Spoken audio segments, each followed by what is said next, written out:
नमस्कार दोस्तों, कैसे हैं आप सब। उम्मीद करता हूं आप सब बहुत अच्छे होंगे।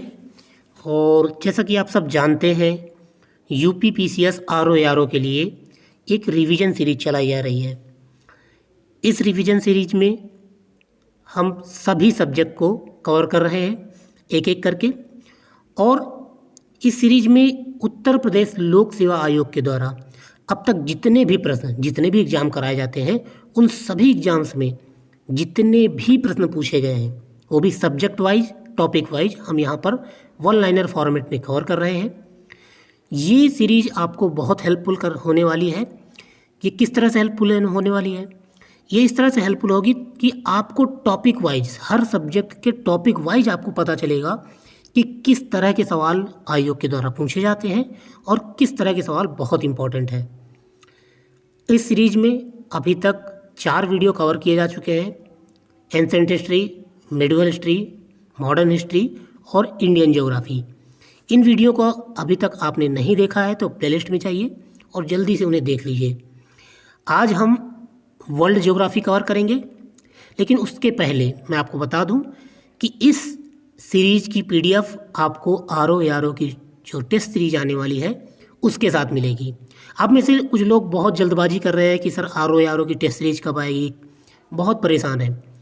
मैं आपसे साफ बता देना चाहता हूं कि जब तक आयोग के द्वारा एग्ज़ाम डेट घोषित नहीं कर दी जाती, ये जो फर्जी डेट चल रही है कि जनवरी में होगा, फरवरी में होगा, ये डेट्स नहीं। आयोग के द्वारा विधिवत जो एक डेट जारी की जाएगी आरओ एआरओ के एग्ज़ाम की, तभी हम टेस्ट सीरीज लाएंगे। क्योंकि अभी आपके रिवीजन करने का समय है। आप ज़्यादा से ज़्यादा सब्जेक्ट्स को रिवाइज कीजिए, ठीक है ना।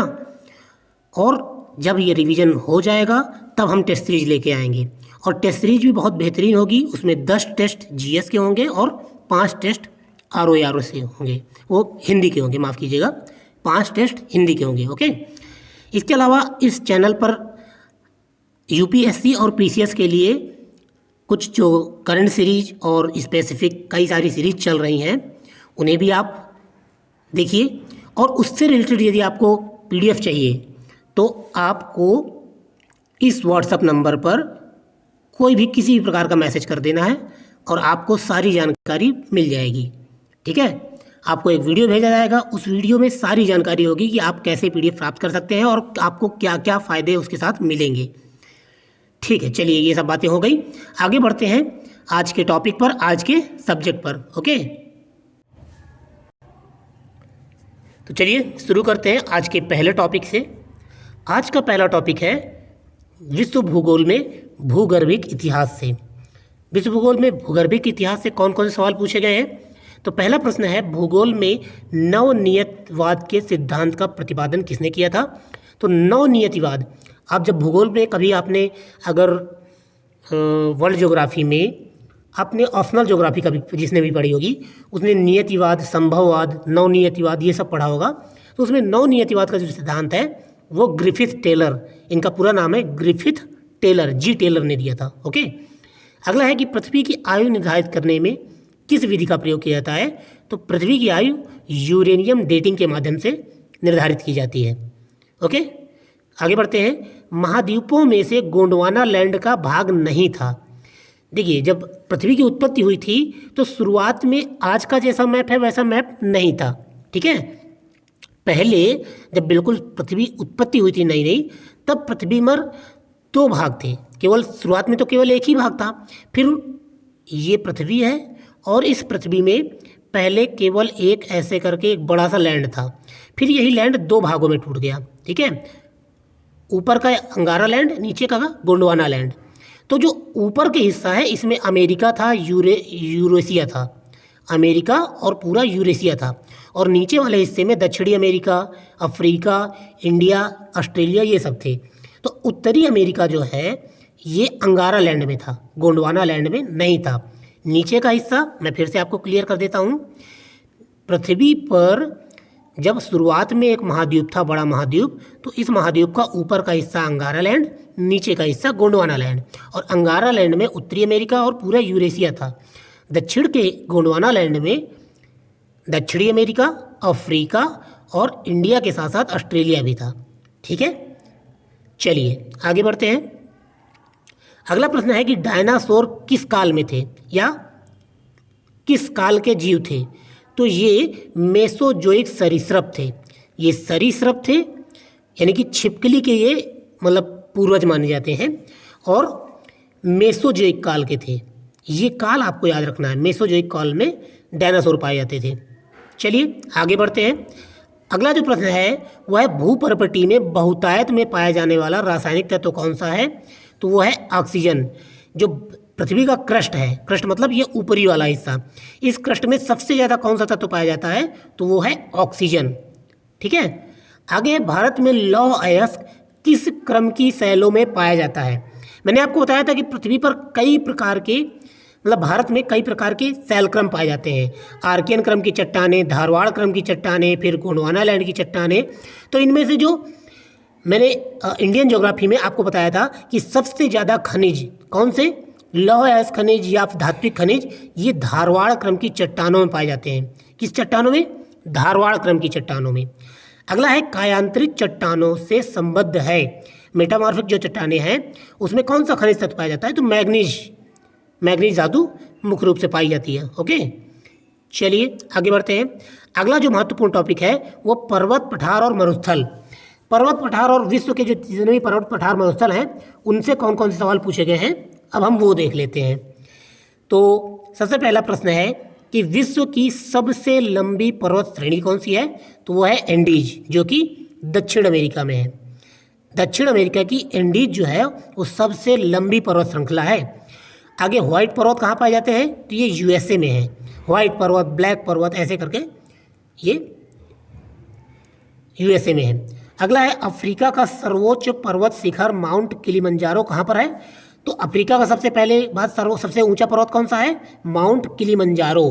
और ये कहाँ पर है? अफ्रीका के तंजानिया देश में है। अफ्रीका के तंजानिया में माउंट किलिमंजारो है। और माउंट टिटलिस कहाँ पर स्थित है? तो माउंट टिटलिस स्विट्जरलैंड में है। माउंट टिटलिस स्विट्जरलैंड में है। इसके बाद अगला प्रश्न है कि अरावली श्रेणियाँ किस राज्य में अवस्थित हैं? तो अरावली श्रेणियाँ किसी एक राज्य में नहीं है। अरावली की जो श्रेणियाँ हैं वो ये आपका भारत है। ये भारत में ये गुजरात से लगा के, ये यहाँ गुजरात से लगा के राजस्थान होते हुए ये हरियाणा और दिल्ली तक जाती है। ये श्रेणियाँ ऐसे हैं पूरी श्रेणियाँ। तो ये गुजरात, फिर राजस्थान, फिर हरियाणा, फिर ऐसे दिल्ली, ये 4 राज्यों में फैली हुई हैं अरावली की श्रेणियाँ। ओके, देखने में लगता है कि केवल राजस्थान तक ही सीमित होंगी, लेकिन ये गुजरात तक है। चलिए आगे बढ़ते हैं। AP9 पर्वत कहाँ पर है? AP9 पर्वत जो है ये इटली में है। कहाँ पर है AP9 पर्वत? इटली में। फ्रांस तथा स्पेन के बीच सीमा बनाने वाला पर्वत कौन सा है? ये क्वेश्चन बहुत बार कई एग्जाम से पूछा गया है कि फ्रांस और स्पेन के बीच में बॉर्डर बनाता है या सीमा बनाता है पिरेनीज पर्वत। कौन सा? पिरेनीज पर्वत फ्रांस और स्पेन के बीच में सीमा बनाता है। अगला जो महत्वपूर्ण प्रश्न है कि ब्लैक पर्वत कहाँ स्थित है? ये भी यूएसए में है। मैंने बताया ना, व्हाइट पर्वत, ब्लैक पर्वत। ड्रैकेंसबर्ग पर्वत कहाँ है? तो ड्रैकेंसबर्ग जो एक शहर है वो दक्षिण अफ्रीका में है और वहीं पर ड्रैकेंसबर्ग पर्वत भी है। ठीक है, आगे बढ़ते हैं। अगला प्रश्न है कि रिजिडुअल पर्वत कहाँ है? रिजिडुअल पर्वत ये उदाहरण है, ये अरावली। रिजिडुअल मतलब जो लगभग समाप्त हो चुका है, ख़त्म होने की कगार पर है, उसे रिजिडुअल पर्वत कहते हैं। और ये उदाहरण है अरावली का, क्योंकि अरावली पर्वत बिल्कुल ख़त्म हो चुका है, अब थोड़ा बहुत ही बचा है। ठीक है, आगे है ब्लैक फॉरेस्ट पर्वत कहाँ स्थित है? ब्लैक फॉरेस्ट, एक है ब्लैक पर्वत, एक है ब्लैक फॉरेस्ट पर्वत। ब्लैक पर्वत यूएसए में है, लेकिन ब्लैक फॉरेस्ट पर्वत जर्मनी में है। कहाँ है? जर्मनी में। आगे है कि एंडीज पर्वत किस महाद्वीप में स्थित है? ये मैं आपको पहले ही बता चुका हूँ, दक्षिण अमेरिका में है। ठीक है, आगे है राइन नदी के किनारे अवस्थित पर्वत कौन सा है? तो ये ब्लैक फॉरेस्ट पर्वत, जो जर्मनी का ब्लैक फॉरेस्ट पर्वत है, ये राइन नदी के किनारे अवस्थित है। आगे है श्वेत पर्वत या व्हाइट पर्वत, यूएसए में है, पहले ही हम देख चुके हैं। टेलीग्राफिक पठार बहुत इंपॉर्टेंट है। टेलीग्राफिक पठार उत्तर अटलांटिक कटक, ये जो टेलीग्राफिक पठार है ना, ये उत्तर अटलांटिक कटक का हिस्सा है। अब उत्तर अटलांटिक कटक कहाँ है? तो जब आपने अटलांटिक महासागर देखा होगा, एक मैं आपको बना के बताता हूँ, ये यूएसए है ऊपर, मतलब मैं माफ़ कीजिएगा, मैं फिर से बनाता हूँ, ये अमेरिका है, ठीक है, ये अमेरिका है और ये दक्षिण अमेरिका है। इसके इस बगल में ये यूरोप है और यहाँ पर अफ्रीका है। तो ये जो आपका महासागर है ये अटलांटिक महासागर है और इस अटलांटिक महासागर में बीच में एक रिज है, यहाँ पर एक रिज है। ये रिज ज्वालामुखी के कारण बनी है, ठीक है, और इसी में एक टेलीग्राफिक पठार पाया जाता है। उत्तरी अटलांटिक महासागर में टेलीग्राफिक पठार पाया जाता है, तो इसे उत्तरी अटलांटिक रिज कहते हैं, उत्तरी अटलांटिक कटक कहते हैं और इसी में टेलीग्राफिक पठार है। ओके, चलिए आगे बढ़ते हैं। सबसे बड़ा पठार कहाँ है? तो सबसे बड़ा पठार है कोलोराडो, ठीक है, सबसे बड़ा पठार है कोलोराडो का पठार। दक्षिणी गोलार्ध में स्थित मरुस्थल कौन सा है? सबसे बड़ा मरुस्थल तो सहारा मरुस्थल है जो कि अफ्रीका में है, लेकिन ये जो भूमध्य रेखा है इसके उत्तर में स्थित है और भूमध्य रेखा के दक्षिण में कौन सा स्थित है? तो ये कालाहारी मरुस्थल है। कौन सा? कालाहारी मरुस्थल, ये दक्षिणी गोलार्ध में स्थित है। आगे है कि शीतोष्ण कटिबंध मरुस्थल कहाँ है, कौन सा है? शीतोष्ण कटिबंध वाला मरुस्थल कौन सा है? तो यह है पैटागोनिया। पैटागोनियन मरुस्थल जो है वो शीतोष्ण कटिबंध में आता है। और संसार का सबसे बड़ा मरुस्थल सहारा है, जो हम पहले भी बता चुके हैं। आगे है कि दक्षिण एशिया का सबसे बड़ा मरुस्थल कौन सा है? दक्षिण एशिया मतलब ये पाकिस्तान, भारत, नेपाल, भूटान, श्रीलंका। तो इसमें सबसे बड़ा मरुस्थल थार का रेगिस्तान है जो कि अपने भारत में है। दक्षिण एशिया का सबसे बड़ा मरुस्थल कौन सा है? थार का मरुस्थल अपने भारत में, और कुछ हिस्सा इसका पाकिस्तान में भी है, ये भी याद रखिएगा। आगे है कालाहारी मरुस्थल कहाँ स्थित है? तो कालाहारी मरुस्थल बोत्सवाना और नामीबिया, अफ्रीका के देश बोत्सवाना में और नामीबिया में कालाहारी मरुस्थल स्थित है।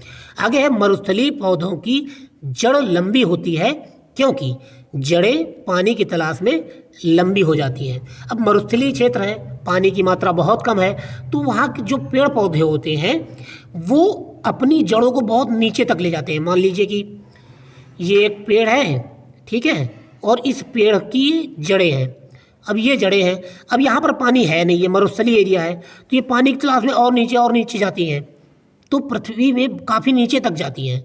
तो इसी कारण क्यों? क्योंकि इन्हें पानी चाहिए और पानी के लिए और नीचे गढ़ती जाती हैं। तो मरुस्थलीय क्षेत्र की जो पेड़ पौधे होते हैं उनकी जड़ें बहुत लंबी होती हैं पानी की तलाश की वजह से। संसार का सर्वाधिक जनसंख्या वाला मरुस्थल कौन सा है? थार का मरुस्थल। इकलौता मरुस्थल है हमारा भारत का मरुस्थल जहाँ पर सबसे अधिक जनसंख्या बसती है, वो है थार का मरुस्थल। दस्तलुट कहाँ अवस्थित है? तो दस्तलुट ईरान में है। दस्तलुट जो ये भी एक रेगिस्तान है और ये कहाँ है? ईरान में है दस्तलुट। आगे संसार के वह देश जिसमें संरक्षित भूमि का सर्वोत्तम तंत्र पाया जाता है, तो वो है भारत। संरक्षित भूमि का सर्वोत्तम तंत्र भारत में ही आपको देखने को मिलेगा। तकला मकान मरुस्थल कहाँ है? मरुस्थल तकला मकान ये चीन में है। चीन में जब आप तिब्बत के ऊपर जाएंगे, मंगोलिया और तिब्बत के बीच में, तो वहाँ पर आप तकला मकान मरुस्थल पाएंगे। आप चाहें तो मैप खोल के अपने साथ रख सकते हैं, तो आपको काफ़ी चीज़ें देखने को मिलेंगी, क्योंकि मैं अतिरिक्त जानकारियाँ आपको बताता जा रहा हूँ। आगे है गोबी मरुस्थल कहाँ है? तो गोबी मरुस्थल मंगोलिया में है। आप जब देखेंगे तो ये ऐसे करके मंगोलिया है और ये उसमें नीचे बड़ा सा चीन है ऐसे, तो ये मंगोलिया में गोबी का मरुस्थल है और यहाँ पर तकला मकान मरुस्थल है चीन में। ओके, चलिए आगे बढ़ते हैं। अगला जो महत्वपूर्ण टॉपिक है वो ज्वालामुखी और भूकंप से संबंधित है। तो ज्वालामुखी और भूकंप से कितने महत्वपूर्ण सवाल पूछे गए हैं आयोग के द्वारा। सबसे पहला है प्रसिद्ध ज्वालामुखी पर्वत क्राकाटोआ कहाँ स्थित है? क्राकाटोआ कहाँ स्थित है? तो ये इंडोनेशिया में है। कहाँ है? इंडोनेशिया में। अगला है कि वह ज्वालामुखी जिसे भूमध्य सागर का प्रकाश स्तंभ कहा जाता है वो है स्ट्रोम्बोली, ये इटली में है स्ट्रोम्बोली। अगला है विश्व का सबसे ऊंचा ज्वालामुखी पर्वत कौन सा है? यह है ओजस डेल सलाडो। ओजस डेल सलाडो ये दक्षिण अमेरिका में है, ठीक है। और भारत में ज्वालामुखी द्वीप कौन सा है? भारत में इकलौता सक्रिय ज्वालामुखी है बैरन आइलैंड, बैरन द्वीप, और ये कहाँ है? अंडमान में। अंडमान निकोबार में बैरन आइलैंड में सक्रिय ज्वालामुखी, भारत का इकलौता ज्वालामुखी है। और भारत का सर्वाधिक सक्रिय ज्वालामुखी, भारत का नहीं, देखिए भारत के चक्कर में संसार का सर्वाधिक सक्रिय ज्वालामुखी, बहुत इंपॉर्टेंट है, सर्वाधिक सक्रिय ज्वालामुखी किलायु है और ये कहाँ अवस्थित है? हवाई में। ठीक है, संसार का सर्वाधिक सक्रिय ज्वालामुखी किलायु है और ये हवाई में अवस्थित है। आगे है कि सक्रिय ज्वालामुखी कौन कौन से हैं, तो नीचे कुछ ऑप्शन दिए हुए थे, उनमें से कौन सा सक्रिय ज्वालामुखी है। हालांकि उसमें केवल एक ही ऑप्शन जो है सक्रिय ज्वालामुखी था, लेकिन मैंने इसमें कई सारे लिख दिए हैं। कोटोपैक्सी सक्रिय ज्वालामुखी है, एटना, फ्यूजियामा और विसुवियस, ये सब सक्रिय ज्वालामुखी हैं। ओके, चलिए आगे बढ़ते हैं। आगे है टॉर्नेडो की तीव्रता के मापन हेतु प्रयोग में लाया जाता है। टॉर्नेडो कहाँ आता है? अमेरिका। ये जो अमेरिका के बगल में जितना भी चक्रवात आते हैं उन्हें टॉर्नेडो कहते हैं। तो टॉर्नेडो के मापन के लिए, अब कौन सा टॉर्नेडो कितनी तीव्रता का है, इसके मापन के लिए क्या इस्तेमाल करते हैं? फुजीटा स्केल। क्या इस्तेमाल करते हैं? फुजीटा स्केल टॉर्नेडो के लिए इस्तेमाल करते हैं। आगे है जो मौना लोआ है, ये कहाँ का एक सक्रिय ज्वालामुखी है? मौना लोआ कहाँ पर एक सक्रिय ज्वालामुखी है? तो ये भी हवाई में है, किलायु भी हवाई में है और मौना लोआ भी हवाई में है। आगे है कि ज्वालामुखी उद्गारों में सर्वाधिक विस्फोटक कौन सा है? तो जो वल्केनियन ज्वालामुखी होता है उसमें सर्वाधिक विस्फोट के साथ ज्वालामुखी उद्गार होता है। आगे भूकंप की तीव्रता का मापन कैसे किया जाता है? तो आप सब जानते हैं रिक्टर स्केल पे और मेर्केली स्केल पे ये भूकंप की तीव्रता का मापन किया जाता है। विश्व की नदियों से संबंधित अब जितने भी प्रश्न पूछे गए हैं वो हम देखेंगे। वह नदी जिसके मुहाने पर पक्षी के पंजे की आकृति वाला डेल्टा बनता है वो है मिसिसिपी डेल्टा। वह नदी जिसके मुहाने पर पक्षी के पंजे की आकृति वाला डेल्टा बनता है वो है मिसिसिपी डेल्टा। यूरोप में 4 राजधानियों से होकर बहने वाली नदी कौन सी है? यानी 4 देशों से होकर गुजरती है ये, डेन्यूब। कौन सी नदी है? डेन्यूब। वैसे तो और भी कई देशों से, लेकिन 4 देशों की राजधानियों से होकर गुजरती है डेन्यूब नदी, बहुत इंपॉर्टेंट नदी है। नील नदी किस झील से निकलती है? अफ्रीका में नील नदी विश्व की सबसे बड़ी नदी है, लेकिन ये कहाँ से निकलती है? तो ये ताना झील से निकलती है। कहाँ से? ताना झील से निकलती है। आगे है लेक करीबा, या ये करीबा बांध कहाँ पर निर्मित है? तो ये जाम्बेजी नदी में है। जाम्बेजी नदी अफ्रीका में, अफ्रीका के जाम्बेजी नदी में करीबा बांध अवस्थित है। और अफ्रीका की वह नदी जो मकर रेखा को 2 बार काटती है वो है लिम्पोपो नदी। लिम्पोपो नदी मकर रेखा को 2 बार काटती है। कैसे? ये मकर रेखा है और इस पर ये एक नदी आती है ऐसे करके और ये फिर से ऐसे आ जाती है, तो एक बार काटा और फिर दोबारा काट दिया, तो ये मकर रेखा को 2 बार काटती है। अगला महत्वपूर्ण प्रश्न है अंश घाटी से निकलने वाली नदी कौन सी है? अंश घाटी से कौन सी नदी निकलती है? राइन नदी। तो राइन नदी अंश घाटी से निकलती है। और भारत पाक बगलिहार परियोजना कहाँ पर स्थित है? भारत पाकिस्तान में एक साझा परियोजना चलाई थी, बगलिहार परियोजना, और ये किस नदी पर है? चिनाब नदी पर है, ध्यान रखिएगा। भारत की जो महत्वपूर्ण परियोजनाएं पूछी जाती हैं उनमें से मेन जम्मू कश्मीर की नदियों पे पूछी जाती हैं, जैसे झेलम नदी पर, चिनाब नदी पर, सिंधु नदी पर, इन पर जितनी परियोजनाएं हैं ये पूछी जाती हैं। ठीक है। एशिया की सबसे लंबी नदी कौन सी है? तो एशिया की सबसे लंबी नदी है यांगसी, ये चीन में बहती है। और बांग्लादेश में प्रवेश करने के बाद गंगा नदी को किस नाम से जाना जाता है? तो गंगा नदी जब बांग्लादेश में प्रवेश करती है तो इसको पद्मा कहा जाता है। क्या कहा जाता है? पद्मा। और जब ब्रह्मपुत्र प्रवेश करती है बांग्लादेश में तो उसे क्या कहते हैं? जमुना कहते हैं। आगे महावेली गंगा। महावेली गंगा एक नदी है श्रीलंका की। श्रीलंका में एक नदी है जिसका नाम है महावेली। ठीक है, चलिए आगे बढ़ते हैं।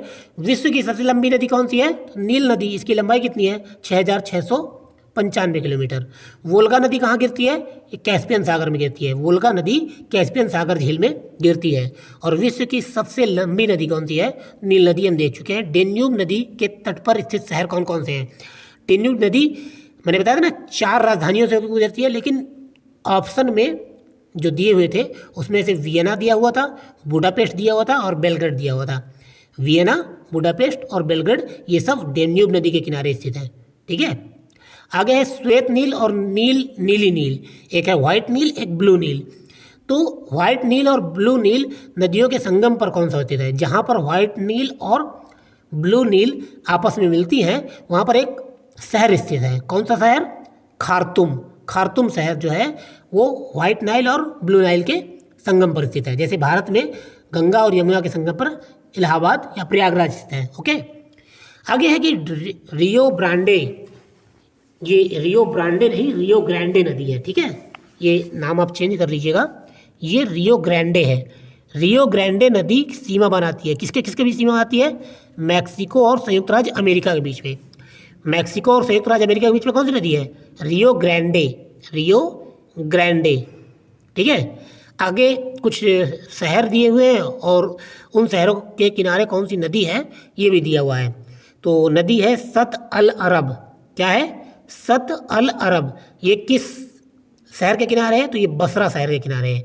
पराग्वे नदी ये एसेंसियन शहर के किनारे है। और नाइजर नदी ये नियामी शहर के किनारे है। और डेन्यूब नदी ये वियना शहर के किनारे है। ठीक है, फिर से कुछ शहर और नदियाँ दी हुई हैं। तो ये बॉन जो शहर है ये राइन नदी के किनारे है। कायरो शहर ये नील नदी के किनारे है। और न्यूयॉर्क शहर हडसन नदी के किनारे है। और वियना शहर डेन्यूब नदी के किनारे है। ओके, चलिए आगे बढ़ते हैं। आगे महासागरों और सागरों से संबंधित जो सवाल पूछे गए हैं अब हम वो सारे देख लेंगे। महासागर और सागर संबंधित। विश्व का सबसे बड़ा महासागर कौन सा है? तो ये है प्रशांत महासागर। दक्षिण अमेरिका के पश्चिमी तट के किनारे प्रवाहित होती कौन सी धारा प्रवाहित होती है? तो एल नीनो की धारा। आप एल नीनो का खूब नाम सुनते होंगे कि एल नीनो आ गया है, इस बार मौसम अच्छा नहीं होगा या वर्षा अच्छी नहीं होगी। तो ये एल नीनो उत्पन्न कहाँ पे होता है? तो ये दक्षिण अमेरिका के पश्चिमी तट पर उत्पन्न होता है। ओके, चलिए रिंग ऑफ फायर किससे संबंधित है? तो रिंग ऑफ फायर भूकंप, ज्वालामुखी, प्रशांत महासागर। ठीक है, रिंग ऑफ फायर जो है, आपने रिंग ऑफ फायर के बारे में पढ़ा है। रिंग ऑफ फायर जो है ये इधर जैसे ये यूरेशिया है तो यहाँ पे ये जापान है। ठीक है, और इधर ये अमेरिका है। तो ये जो एरिया है ये रिंग ऑफ फायर कहा जाता है। क्यों रिंग ऑफ फायर कहा जाता है? क्योंकि यहाँ पर ज्वालामुखी और भूकंप सबसे ज़्यादा आते हैं। ये जो एरिया है ना जापान और अमेरिका के बीच का, प्रशांत महासागर का, इसे रिंग ऑफ फायर कहते हैं। ओके, तो यहाँ पर भूकंप और ज्वालामुखी बहुत ज़्यादा आते हैं प्रशांत महासागर में। ओके, चलिए आगे है बरमूडा ट्रायंगल के बारे में सवाल है कि बरमूडा ट्रायंगल कहाँ स्थित है? ये उत्तरी अटलांटिक महासागर में है। आपने बरमूडा ट्रायंगल का खूब नाम सुना होगा क्योंकि यहाँ पर जाके जहाज़ डूब जाते हैं, एरोप्लेन डूब जाते हैं। क्यों डूब जाते हैं? क्योंकि यहाँ पर कुछ ऐसी दशाएं उत्पन्न होती हैं जिससे एक भंवर सा बनता है और सारे के सारे जहाज, सारे के सारे जो एरोप्लेन हैं अगर इसके ऊपर से गुजरते हैं तो वो यहाँ विलुप्त हो जाते हैं, डूब जाते हैं। आगे उच्चतम लवणता कहाँ पाई जाती है? तो ये वान झील जो तुर्की में एक झील है वान झील, वो सबसे ज़्यादा खारी झील है, सबसे ज़्यादा लवणी झील है। ओके, पर्वतों का सागर किसे कहा जाता है? तो ब्रिटिश कोलंबिया शहर को, या ब्रिटिश कोलंबिया को पर्वतों का सागर कहा जाता है। सबसे गहरा सागर कौन सा है? तो दक्षिण चीन सागर। दक्षिण चीन सागर सबसे गहरा सागर है, ये प्रशांत महासागर का हिस्सा है। ठीक है, चलिए आगे बढ़ते हैं। वह सागर जिसमें न्यूनतम लवणता पाई जाती है, वह सागर जिसमें सबसे कम, सबसे ज़्यादा लवणता किसमें पाई जाती है? ये वान झील है टर्की की। और सबसे कम लवणता कहाँ पाई जाती है? बाल्टिक सागर में। ठीक है, बाल्टिक सागर कहाँ है? बाल्टिक सागर अगर आपने यूरोप में नॉर्वे और फिनलैंड ये सब का एरिया देखा है ना, बाल्टिक सागर को मिला के इंग्लैंड और नॉर्वे के आसपास यहीं पे आप यूरोप में ही पाएंगे, यूरोप के उत्तरी हिस्से में। आगे लाल सागर किसका उदाहरण है? तो ये अच्छी द्रोणी का उदाहरण है। लाल सागर कहाँ है?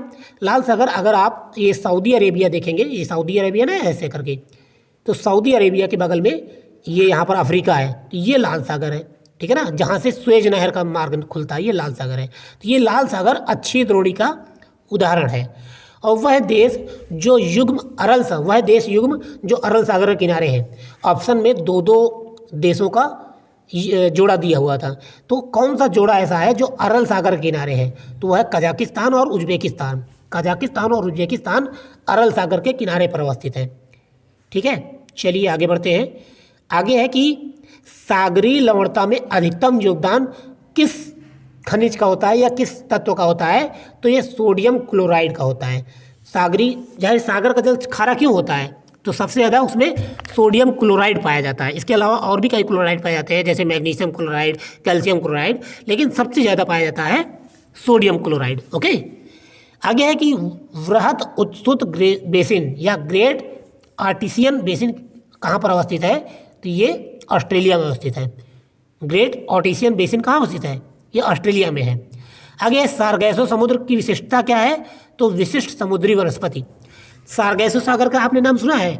ये भी अटलांटिक महासागर में है और ढेर सारी जो घास है वो एक जगह पर आकर अटलांटिक सागर में इकट्ठी हो गई है, तो ये एक द्वीप जैसा लगता है। ठीक है, अब एक सागर है बड़ा सा और इस सागर में सारी घास एक जगह आके इकट्ठा हो जाए तो ये एक द्वीप जैसा लगेगा, इसी ही सारगैसो सागर कहते हैं। ठीक है, क्योंकि यहाँ ढेर सारी वनस्पतियाँ आके इकट्ठा हो गई, सागरीय वनस्पतियाँ।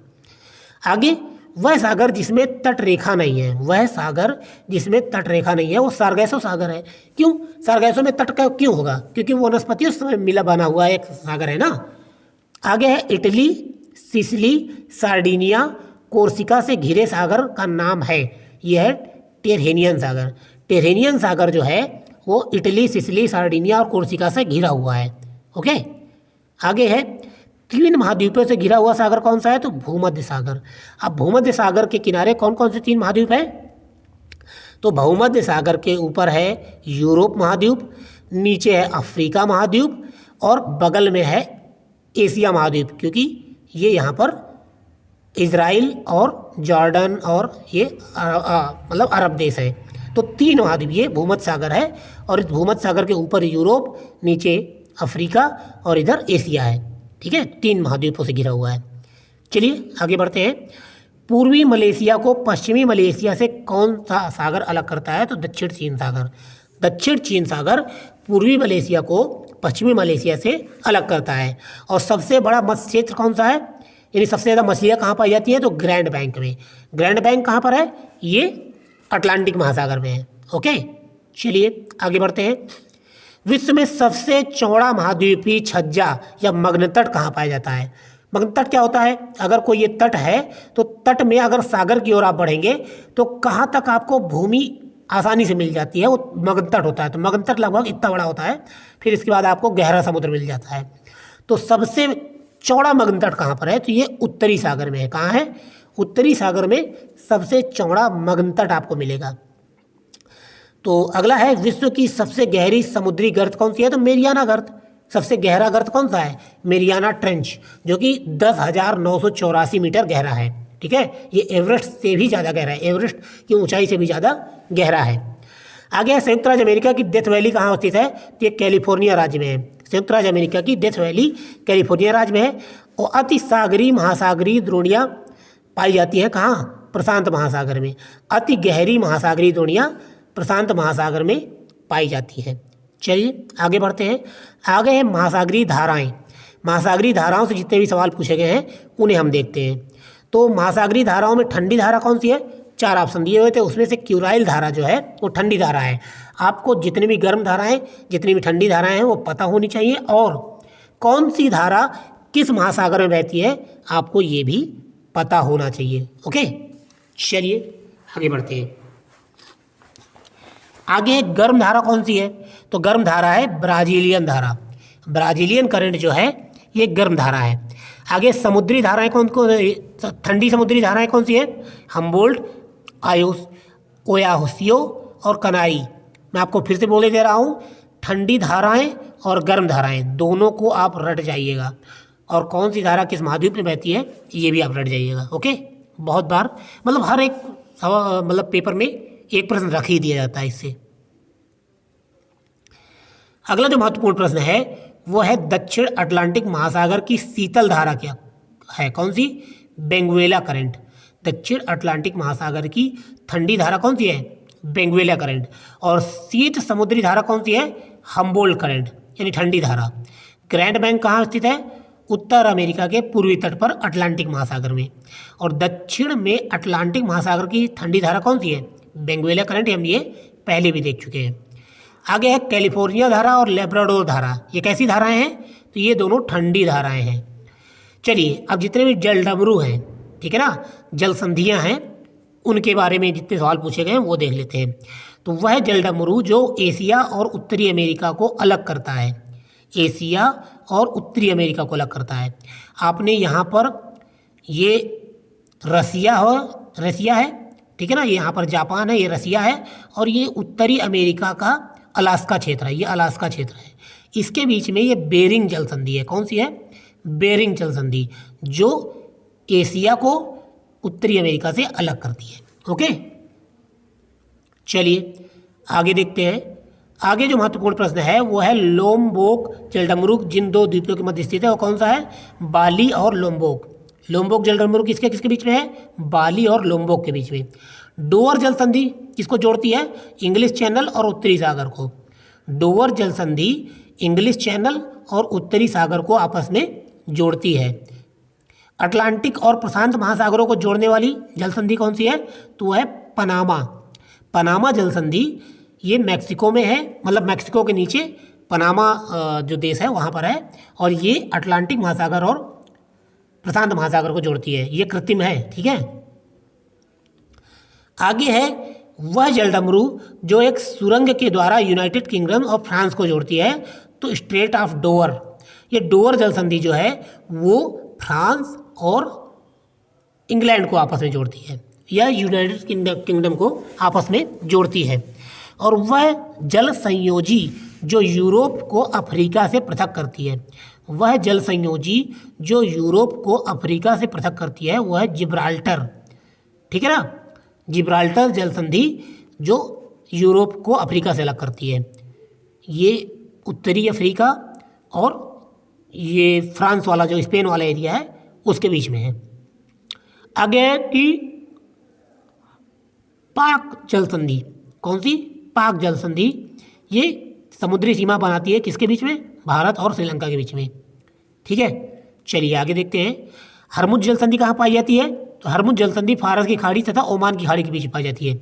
एशिया और उत्तरी अमेरिका को जो जलडमरू अलग करता है वो कौन सा है? बेरिंग जलडमरू, जो हम पहले भी देख चुके हैं। और फारस की खाड़ी सीमा नहीं बनाती, किसके साथ? ओमान के साथ।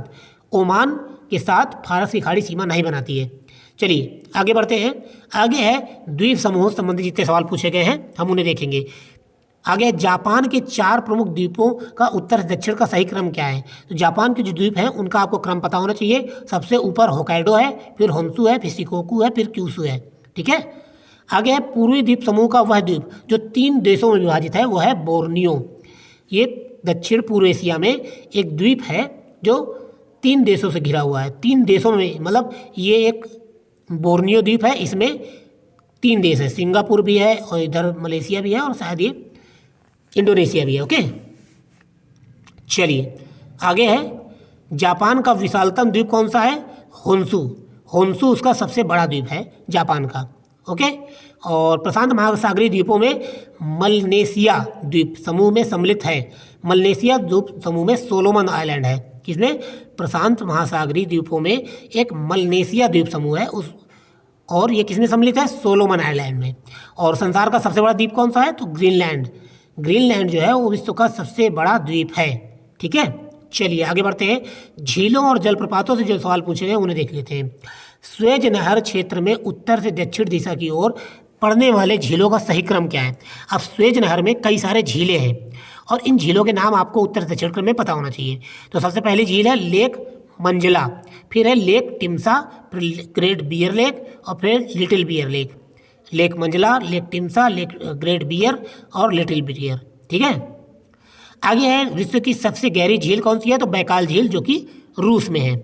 उत्तरी अमेरिका का सुपीरियर झील क्षेत्र प्रसिद्ध है किस चीज़ के लिए? लौह अयस्क भंडार के लिए। उत्तरी अमेरिका का जो सुपीरियर झील क्षेत्र है वो लौह अयस्क भंडार के लिए प्रसिद्ध है। चलिए आगे बढ़ते हैं। आगे है पर्ल ऑफ साइबेरिया किसे कहा जाता है? तो ये बैकाल झील को कहा जाता है। पर्ल ऑफ साइबेरिया बैकाल झील को कहा जाता है जो रूस में है। और जम्मू कश्मीर में अवस्थित झील कौन सी है? अंचार झील। 4 ऑप्शन दिए हुए थे, उसमें से अंचार झील जो है वो जम्मू कश्मीर में स्थित है। आगे है क्षेत्र और आयतन के आधार पर विश्व की सबसे बड़ी झील कौन सी है? क्षेत्र और आयतन के आधार पर विश्व की सबसे बड़ी झील कैस्पियन सागर झील है। इसके नाम के आगे सागर है, इसका ये मतलब नहीं है कि ये सागर का हिस्सा है, नहीं, ये झील है। और 1000 झीलों का देश किसे कहा जाता है? फिनलैंड। फिनलैंड में बहुत अधिक झीलें हैं। और केवल यूएसए में स्थित झील कौन सी है? आप उत्तरी अमेरिका में 5 प्रमुख झीलें पाएंगे जो आपस में जुड़ी हुई हैं। उनमें से मिशिगन झील ऐसी है जो केवल यूएसए में है। बाकी जो झीलें हैं वो कनाडा और यूएसए के बीच में कहीं ना कहीं सीमा बनाती हैं। चलिए, असम में स्थित झील कौन सी है? चपनाला झील। कौन सी? चपनाला झील असम में स्थित है। और विश्व की दूसरी सबसे बड़ी सबसे गहरी तथा सबसे लंबी झील कौन सी है? तो विश्व की दूसरी सबसे गहरी तथा लंबी झील टंगानिका है। पहली झील कौन सी है? बैकाल। और चिल्का झील कहाँ स्थित है? अपने भारत के उड़ीसा में है। और ठंड के कारण एक झील जमने लगती है और यह पहले जमेगी कहाँ? सबसे ऊपरी हिस्सा सबसे पहले जमता है। किसी भी झील का सबसे ऊपरी हिस्सा सबसे पहले जमता है। आगे है सुपीरियर झील पर स्थित नगर कौन सा है? तो सुपीरियर झील पर डुलुथ शहर स्थित है। कौन सा? अमेरिका का डुलुथ शहर। आगे है रुकवा झील क्षेत्र जो कि तंजानिया में है, किस खनिज क्षेत्र के लिए फेमस है? रुकवा झील क्षेत्र। कौन सा? रुकवा झील क्षेत्र, ये कोयले के लिए फेमस है। और वेनेजुएला में अवस्थित जलप्रपात कौन सा है? एंजिल जलप्रपात। ठीक है, चलिए आगे बढ़ते हैं। अब ब्रह्मांड और सौरमंडल से रिलेटेड जितने सवाल पूछे गए हैं उन्हें देख लेते हैं। तो श्याम वीवर क्या होता है या ब्लैक होल क्या होता है? तो सिमटा हुआ तारा श्याम वीवर या ब्लैक होल कहलाता है। बिग बैंग सिद्धांत किसके उद्भव के लिए फेमस है? तो बिग बैंग थ्योरी जो है वो पृथ्वी की या ब्रह्मांड की उत्पत्ति के लिए सबसे आधुनिक और सबसे सर्वमान्य सिद्धांत है। और सुपरनोवा क्या है? तो ये एक मृतप्राय तारा है, यानी मरा हुआ तारा है। और शून्य की खोज किसने की थी? तो भारतीयों ने शून्य की खोज की थी। आगे ब्लैक होल की जानकारी सबसे पहले किसने दी थी? तो वो एस चंद्रशेखर, भारत के जो वैज्ञानिक है एस चंद्रशेखर, इन्होंने ब्लैक होल की जानकारी सबसे पहले दी थी। और वह सीमा जिसके बाहर तारे आंतरिक मृत्यु से ग्रसित हो जाते हैं उस सीमा को चंद्रशेखर सीमा नाम दिया गया है। चंद्रशेखर जो एस चंद्रशेखर हैं उन्हीं के नाम पर। और पृथ्वी का धुरी पर अवस्था बदलना जलवायु परिवर्तन के लिए कारक है, यह कथन किसने सुझाया था? तो ये मिल्टन मिलन कोलिच ने कहा था कि पृथ्वी की धुरी पर अवस्था बदलना जलवायु परिवर्तन के लिए एक कारक है। ओके, पृथ्वी सूर्य की परिक्रमा करती है, यह किसका कथन है या किसका मत था? तो इसको बाद में कई लोगों ने कहा है, कई यूरोपियों ने भी कहा है, लेकिन सबसे पहले भारत के वराह मिहिर ने इस मत को प्रस्तुत किया था कि पृथ्वी सूर्य का परिक्रमा लगाती है। इसके पहले जितने भी यूरोपीय ग्रंथ हैं, बाइबिल हैं, इन सब का मानना है कि नहीं, जो सूर्य है वो पृथ्वी का चक्कर लगाता है। ओके, आगे है कि किसी तारे का रंग दर्शाता है उसका ताप, यानी किसी तारे का रंग क्या प्रदर्शित करता है? तो उसके टेम्परेचर को प्रदर्शित करता है। और वायुमंडल की लंबवत संरचना में सबसे निचली सतह कौन सी है? तो ये हमारी पृथ्वी है, और इसमें जो वायुमंडल पाया जाता है वो कई लेयर में पाया जाता है। ठीक है, ये कई लेयर में पाया जाता है। तो सबसे निचली जो लेयर है उसको ट्रोपोस्फियर कहते हैं या क्षोभ मंडल कहते हैं, फिर समताप मंडल है, और फिर इसके बाद मध्यमंडल, फिर सबसे ऊपर आयन मंडल है। ठीक है, चलिए आगे बढ़ते हैं। आगे है एक भू स्थिर कृत्रिम उपग्रह का आवर्तकाल कितना होता है? हम जितने सैटेलाइट छोड़ते हैं वो अलग अलग तरह से काम करते हैं। कुछ सैटेलाइट पृथ्वी का चक्कर लगाते हैं, ठीक है, और कुछ सैटेलाइट पृथ्वी से थोड़ा सा ऊपर स्थित होते हैं, और कुछ ऐसे सैटेलाइट होते हैं जो किसी देश के ऊपर स्थापित किया जाता है और हमेशा पृथ्वी की गति से ही गति करते हैं और वो हमेशा उस देश के ऊपर ही रहते हैं। यदि 36,000 किलोमीटर की ऊंचाई पर 36 ये जो कि मतलब जो भू स्थिर कक्षा होती है, इसे ही मतलब जो ऐसे उपग्रह जो किसी देश के बिल्कुल ऊपर घूमते रहते हैं, ये भू स्थिर कक्षा कहलाती है। ठीक है, तो ये 24 घंटा का आवर्तकाल, जो पृथ्वी के आवर्तकाल के बराबर ही घूमते हैं। ओके, उम्मीद है आप समझ गए होंगे ये बात को कि ऐसे उपग्रह जो किसी देश के ऊपर स्थापित किए जाते हैं इतनी ऊंचाई पर कि वो पृथ्वी के साथ साथ ही घूमे। ओके, और वह गैस जो प्राचीन या आदिम पृथ्वी के वायुमंडल में अनुपस्थित थी, जब पृथ्वी की उत्पत्ति हुई थी उस समय पृथ्वी में कौन सी गैस उपस्थित नहीं थी? तो वह ऑक्सीजन। क्यों? क्योंकि उस समय पृथ्वी एक धधकता हुआ गोला था, ना इसमें पेड़ पौधे थे, ना जीवन था, तब ऑक्सीजन भी नहीं थी। आगे है एक निश्चित आकृति में व्यवस्थित तारों का समूह क्या कहलाता है? तो एक निश्चित आकृति में व्यवस्थित तारों का समूह नक्षत्र कहलाता है। आप जब रात को तारे देखते हैं तो कुछ तारे एक निश्चित क्रम में बने होते हैं, हमेशा उसी क्रम में होते हैं, जैसे सप्तऋषि मंडल। तो ऐसे तारे समूह को नक्षत्र कहा जाता है। ओके, चलिए आगे बढ़ते हैं। एक भू उपग्रह अपनी कक्षा में निरंतर गति करता है या अपकेंद्र बल के प्रभाव से होता है। और यह अपकेंद्र बल कहाँ से प्राप्त होता है? तो पृथ्वी द्वारा उपग्रह पर लगाए गए गुरुत्वाकर्षण बल से यह अपकेंद्र बल प्राप्त होता है। ओके, आकाशगंगा वर्गीकृत की गई है, यानी आकाशगंगा का आकार कैसे बताया गया है? तो ये सर्पाकार गैलेक्सी के रूप में। हम जिस आकाशगंगा में, या हमारा सौरमंडल जिस आकाशगंगा में है, यह सौरमंडल सर्पा, ये जो जिस गैलेक्सी में है उसको आकाशगंगा कहा जाता है। और यह आकाशगंगा सर्पाकार है। कैसी है? ये सर्पाकार में है, ऐसे हमारी आकाशगंगा ऐसे सर्पाकार है। चलिए आगे बढ़ते हैं। अगला जो महत्वपूर्ण प्रश्न है कि एक ग्रह के बारे में कुछ विशेषताएं बताई जा रही है कि इसके दिन की अवधि तथा इसके अक्ष का झुकाव पृथ्वी के ही समान है। कौन सा ऐसा ग्रह है जिसके दिन की अवधि और इसका अक्ष का झुकाव पृथ्वी के समान है? तो वह है मंगल ग्रह। ठीक है, आगे है तारे अपनी ऊर्जा कैसे प्राप्त करते हैं? तो नाभिकीय संलयन से प्राप्त करते हैं और गुरुत्वीय संकुचन से। नाभिकीय संलयन तथा गुरुत्वीय संकुचन से तारे अपनी ऊर्जा प्राप्त करते हैं। सौर परिवार का सबसे छोटा ग्रह कौन सा है? बुध, ये आपको पता होगा। आगे है सूर्य से पृथ्वी तक जाने में लगभग एक जो प्रकाश की किरण आती है उसको कितना समय लगता है? सूर्य से जो प्रकाश किरण आती है वो पृथ्वी तक आने में 8 मिनट का समय लेती है। ठीक है, अंतरिक्ष यात्री को आकाश का रंग कैसा दिखाई देता है? हम जब आकाश की ओर देखते हैं तो नीला दिखाई पड़ता है, लेकिन जब अंतरिक्ष में कोई यात्री जाता है तो उसे आकाश का रंग काला दिखाई पड़ता है। और सूर्य के निकटतम ग्रह कौन सा है? सूर्य के निकटतम ग्रह है बुध ग्रह। सूर्य के सबसे निकट ग्रह कौन सा है? बुध ग्रह। और ग्रहों का वह सही क्रम जिसमें ग्रहों की परिधियां सूर्य के निकटतम से प्रारंभ होते हुए स्थित है। यानी कि सूर्य से अगर दूरी के आधार पर देखा जाए तो ग्रहों का क्रम क्या है? तो सबसे पहले बुध है, ठीक है, फिर शुक्र है, फिर पृथ्वी है, फिर मंगल है, फिर बृहस्पति है, ठीक है, फिर यूरेनस है, फिर शनि है, फिर अरुण है, फिर वरुण है। ऐसे करके सारे ग्रह हैं। चलिए आगे बढ़ते हैं।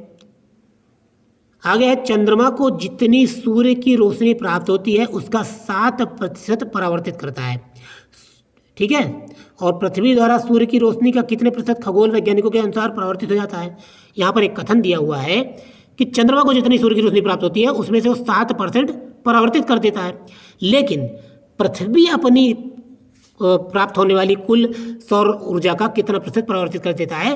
तो वह है 35%। इसको पृथ्वी का ऊष्मीय बजट या सौर बजट कहते हैं। और ग्रहों का उनके आकार के आधार पर अवरोही क्रम क्या है? 4 ऑप्शन दिए हुए थे, तो उनमें सबसे बड़ा बृहस्पति है, फिर पृथ्वी है, फिर मंगल है, फिर बुध है। ठीक है, ये 4 ऑप्शन की वजह से है, बाकी क्रम दूसरा है। ओके, हमारे सौरमंडल में सबसे चमकदार ग्रह कौन सा है? तो वह है शुक्र, जिसको अंग्रेजी में वीनस कहते हैं। आगे सूर्य की ऊर्जा कहाँ से उत्पन्न होती है? नाभिकीय संलयन अभिक्रिया के द्वारा। सूर्य में न्यूक्लियर ईंधन कौन सा है? तो हाइड्रोजन। न्यूक्लियर संलयन में कौन सा ईंधन यूज होता है? हाइड्रोजन, और हाइड्रोजन से हीलियम बनता है। अंतरिक्ष यान मैगलन कहाँ किस ग्रह पर भेजा गया था? तो इस शुक्र ग्रह पर भेजा गया था। मैगलन जो अंतरिक्ष यान है वो शुक्र ग्रह पर भेजा गया था। आगे पृथ्वी के अलावा किस ग्रह पर जीवन की संभावना है? क्योंकि वहाँ का पर्यावरण जीवन के लिए अनुकूल है, तो वह ग्रह कौन सा है? मंगल ग्रह। सूर्य के क्रोमोस्फीयर में सर्वप्रथम खोजा गया था किस तत्व को या किस गैस को? हीलियम गैस को। अब जाहिर सी बात उसमें नाभिकीय संलयन की अभिक्रिया होता है तो हीलियम बनता है। आगे पृथ्वी के क्रोड से भिन्न चंद्रमा का क्रोड कैसा है? तो वो ठोस है, यानी पृथ्वी का जो आंतरिक हिस्सा है वो तरल और ठोस है। पहले तरल है फिर ठोस है, लेकिन जो चंद्रमा का क्रोड है वो पूरी तरह ठोस है। चलिए आगे बढ़ते हैं। आगे जीवन के अस्तित्व के लिए उपयुक्त ग्रह कौन सा हो सकता है? तो मंगल ग्रह जीवन के लिए उपयुक्त हो सकता है। और सुबह का तारा तथा संध्या का तारा किस ग्रह को कहा जाता है? तो शुक्र ग्रह को सुबह का तारा या संध्या का तारा भी कहा जाता है। और सौर मंडल में क्षुद्र ग्रह छोटे खगोलीय पिंड हैं जो जिन ग्रहों के मध्य पाए जाते हैं। सौर मंडल में क्षुद्र ग्रहों की एक पूरी पट्टी पाई जाती है, तो वो 2 ग्रहों के बीच में ये पट्टी पाई जाती है। कौन से ग्रह हैं? मंगल और बृहस्पति। क्षुद्र ग्रहों की पट्टी मंगल और बृहस्पति के बीच में पाई जाती है। पृथ्वी की परिक्रमण धुरी सदा झुकी होती है कितने डिग्री? 23 डिग्री, 23.5 डिग्री, माफ़ कीजिएगा। पृथ्वी की जो परिक्रमण धुरी है वो 23.5 डिग्री झुकी होती है। और पृथ्वी की जुड़वा बहन कहे जाने वाला ग्रह कौन सा है? पृथ्वी की जुड़वा बहन शुक्र ग्रह को कहा जाता है। और वह ग्रह जो सबसे कम समय में सूर्य का चक्कर लगाता है वह है बुध। सबसे कम समय में सूर्य का चक्कर कौन लगाता है? बुध। दो ग्रह जिनके उपग्रह नहीं है, हमारे सौरमंडल में जितने भी ग्रह हैं उन सभी के उपग्रह हैं, लेकिन बुध और शुक्र दो ऐसे ग्रह हैं जिनके कोई उपग्रह नहीं है। और वह ग्रह जो पृथ्वी के से निकटतम दूरी पर है, तो पृथ्वी के सबसे पास में शुक्र है, ठीक है, और उसके बाद मंगल है। पृथ्वी के परितः घूमने वाले कृत्रिम उपग्रह से बाहर अगर एक गेंद फेंकी जाए तो क्या होगा? तो वह गेंद पृथ्वी के परितः उपग्रह के समान आवर्तकाल के साथ उसी की कक्षा में घूमती रहेगी, ठीक है। अगर पृथ्वी के ऊपर कोई उपग्रह है और उस उपग्रह से कोई गेंद फेंक दी जाए, या फिर आप ये कह लीजिए कि पृथ्वी के ऊपर एक अंतरिक्ष स्टेशन है और अंतरिक्ष स्टेशन से अगर एक गेंद फेंक दी जाए तो वह गेंद भी अंतरिक्ष स्टेशन के साथ साथ घूमने लगेगी। ओके, चलिए आगे बढ़ते हैं। ग्रहों के बारे में सत्य कथन क्या है कि ये अप्रकाशमान होते हुए भी चमकते हैं। ग्रह जो है अप्रकाशमान होते हुए भी चमकते हैं। आगे, दीर्घ रेडियो तरंगे पृथ्वी की सतह जिससे परावर्तित होती हैं। मतलब दीर्घ रेडियो तरंगे पृथ्वी की किस सतह से परावर्तित हो जाती हैं? मैंने आपको बताया था ना कि जो पृथ्वी है उसके ऊपर वायुमंडल की कई परतें हैं, ठीक है। ये क्षोभ मंडल है, फिर समताप मंडल, फिर आयन मंडल, ये मध्यमंडल, फिर आयन मंडल। तो ये जो आयन मंडल की परत है ना, अगर आप यहाँ से कोई रेडियो तरंग छोड़ेंगे तो ये आयन मंडल से टकरा के वापस आ जाएगी। और हमारे जो रेडियो हैं तो ऐसे ही काम करते हैं। आगे, पृथ्वी अपनी कक्षा में लगभग 4400 किलोमीटर प्रति घंटा की गति से घूमती है, लेकिन हम इस तेज गति को अनुभव क्यों नहीं कर पाते हैं? क्या कारण है कि ये 4400 किलोमीटर प्रति घंटे की रफ्तार को हम एहसास नहीं कर पाते, अनुभव नहीं कर पाते हैं? उसका कारण है कि जो पृथ्वी का गुरुत्वाकर्षण है वो निरंतर पृथ्वी के केंद्र की ओर हमें खींचे रखता है। इसी कारण हम इसकी गति को अनुभव नहीं कर पाते हैं। आगे, पृथ्वी के चुंबकीय क्षेत्र का कारण क्या है? पृथ्वी में चुंबकीय क्षेत्र जो पाया जाता है उसका कारण है भूक्रोड के अंदर की चक्रक धाराएं। पृथ्वी में ऐसे चुंबकीय क्षेत्र पाया जाता है, ऐसे, ठीक है, ऐसे चुंबकीय क्षेत्र पाया जाता है। तो ये चुंबकीय क्षेत्र क्यों पाया जाता है? क्योंकि पृथ्वी के केंद्र में एक चक्रक धाराएं बहती हैं और ये चक्रक धाराओं के कारण इसमें चुंबकीय क्षेत्र पाया जाता है। नासा के अनुसार मंगल ग्रह पर अवस्थित जीवन के अब तक के लक्षणों में सम्मिलित क्या है? तो नासा के अनुसार मंगल ग्रह पर अब तक जल, जिप्सम और मीथेन, ये तीन चीज़ें पाई गई हैं। क्या क्या? जल, जिप्सम और मीथेन मंगल ग्रह पर पाए गए हैं। पृथ्वी के तरल अभ्यंतर से भिन्न चंद्रमा का अभ्यंतर कैसा है? तो चंद्रमा का अभ्यंतर यानी चंद्रमा की ठीक सतह के नीचे श्यान द्रव है, ठीक है। चलिए आगे, पृथ्वी अवस्थित है किस ग्रह के बीच में? शुक्र और मंगल के बीच में, हम पहले भी देख चुके हैं। टाइटन किस ग्रह का सबसे बड़ा चंद्रमा है? टाइटन किस ग्रह का सबसे बड़ा चंद्रमा है? तो ये शनि ग्रह का। शनि ग्रह का सबसे बड़ा चंद्रमा है टाइटन। और सूर्य की परिक्रमा में सर्वाधिक समय लेने वाला ग्रह कौन सा है? वरुण। और बृहस्पति का वलय होता है सिलिकेट का बना। बृहस्पति जो ग्रह है, ये बृहस्पति ग्रह है और इसके चारों ओर एक वलय पाया जाता है, तो ये वलय सिलिकेट का बना हुआ है। और मीथेन जिसके कारण वायुमंडल में किसके वायुमंडल में स्थित है? कौन सा ऐसा ग्रह है जिसके वायुमंडल में मीथेन अवस्थित है? तो वह है बृहस्पति। बृहस्पति के वायुमंडल में मीथेन गैस पाई जाती है। आगे, वह नियम जो पृथ्वी के उपग्रहों से जुड़ा हुआ है, तो केपलर का नियम है। केपलर का नियम आपको पृथ्वी से सूर्य की जो दूरी के बारे में या पृथ्वी से सूर्य के कोण के बारे में ये सब बताता है। जो पृथ्वी के उपग्रहों के नियम बताता है वो है केपलर का नियम। आगे, चंद्रमा पर वायुमंडल नहीं होने का कारण क्या है? तो इस पर गैस के अणुओं का पलायन वेग उसके वर्गमाध्य मूल से कम होता है। चंद्रमा पर वायुमंडल क्यों नहीं है? क्योंकि इस पर जो गैस के कण पाए जाते हैं उनका पलायन वेग उनके वर्गमाध्य मूल से बहुत कम है। इसीलिए अगर वहाँ पर धूल उड़ती भी है या वायुमंडल हो किसी तरह से आएगा भी तो गैस के कण पलायन कर जाएंगे, वहाँ पर रुकेंगे ही नहीं। चंद्रमा की पृथ्वी से दूरी कितनी है? तो 3,84,400 किलोमीटर, माफ़ कीजिएगा, 3,84,400 किलोमीटर, ठीक है। चलिए आगे देखते हैं। यदि चंद्रमा की सतह से एक जो सैल पृथ्वी पर लाया जाए, ठीक है, यदि चंद्रमा की सतह से एक सेल पृथ्वी पर लाया जाए तो क्या होगा? इसके भार में परिवर्तन होगा परंतु द्रव्यमान में परिवर्तन नहीं होगा। क्यों? क्योंकि भार जो है वो ग्रेविटी से रिलेटेड है, द्रव्यमान तो वही रहेगा। अब चंद्रमा पर ग्रेविटी अलग है, पृथ्वी पर ग्रेविटी अलग है, तो यहाँ पर जो है उसकी भार में परिवर्तन हो जाएगा। ओके, चलिए आगे है, हमारे उपग्रह में मृदु जल की सर्वाधिक मात्रा कहाँ पर है? तो ये महाद्वीपीय एवं पर्वतीय हिमनदों में मृदु जल यानी मीठा जल सबसे ज़्यादा पाया जाता है। मंगल एवं बृहस्पति की कक्षाओं के मध्य सूर्य के चतुर्दिक चक्कर लगाने वाले चट्टानों के छोटे टुकड़ों के समूहों को क्या कहते हैं? तो क्षुद्र ग्रह कहते हैं। मैंने पहले बताया था ना, क्षुद्र ग्रहों की एक पट्टी पाई जाती है किस ग्रहों के बीच में? मंगल और बृहस्पति के बीच में। आगे है a brief history of time. A brief history of time नामक पुस्तक लिखी गई है स्टीफन हॉकिंस के द्वारा, और जेबी नरलिकर के अनुसार अभी तक विज्ञान नहीं माना गया है किसे? ज्योतिष को, जो ज्योतिष शास्त्र है इसे विज्ञान नहीं माना गया है। और सूर्य ग्रहण कब होता है? तो ये प्रतिपदा में, सूर्य ग्रहण प्रतिपदा में होता है।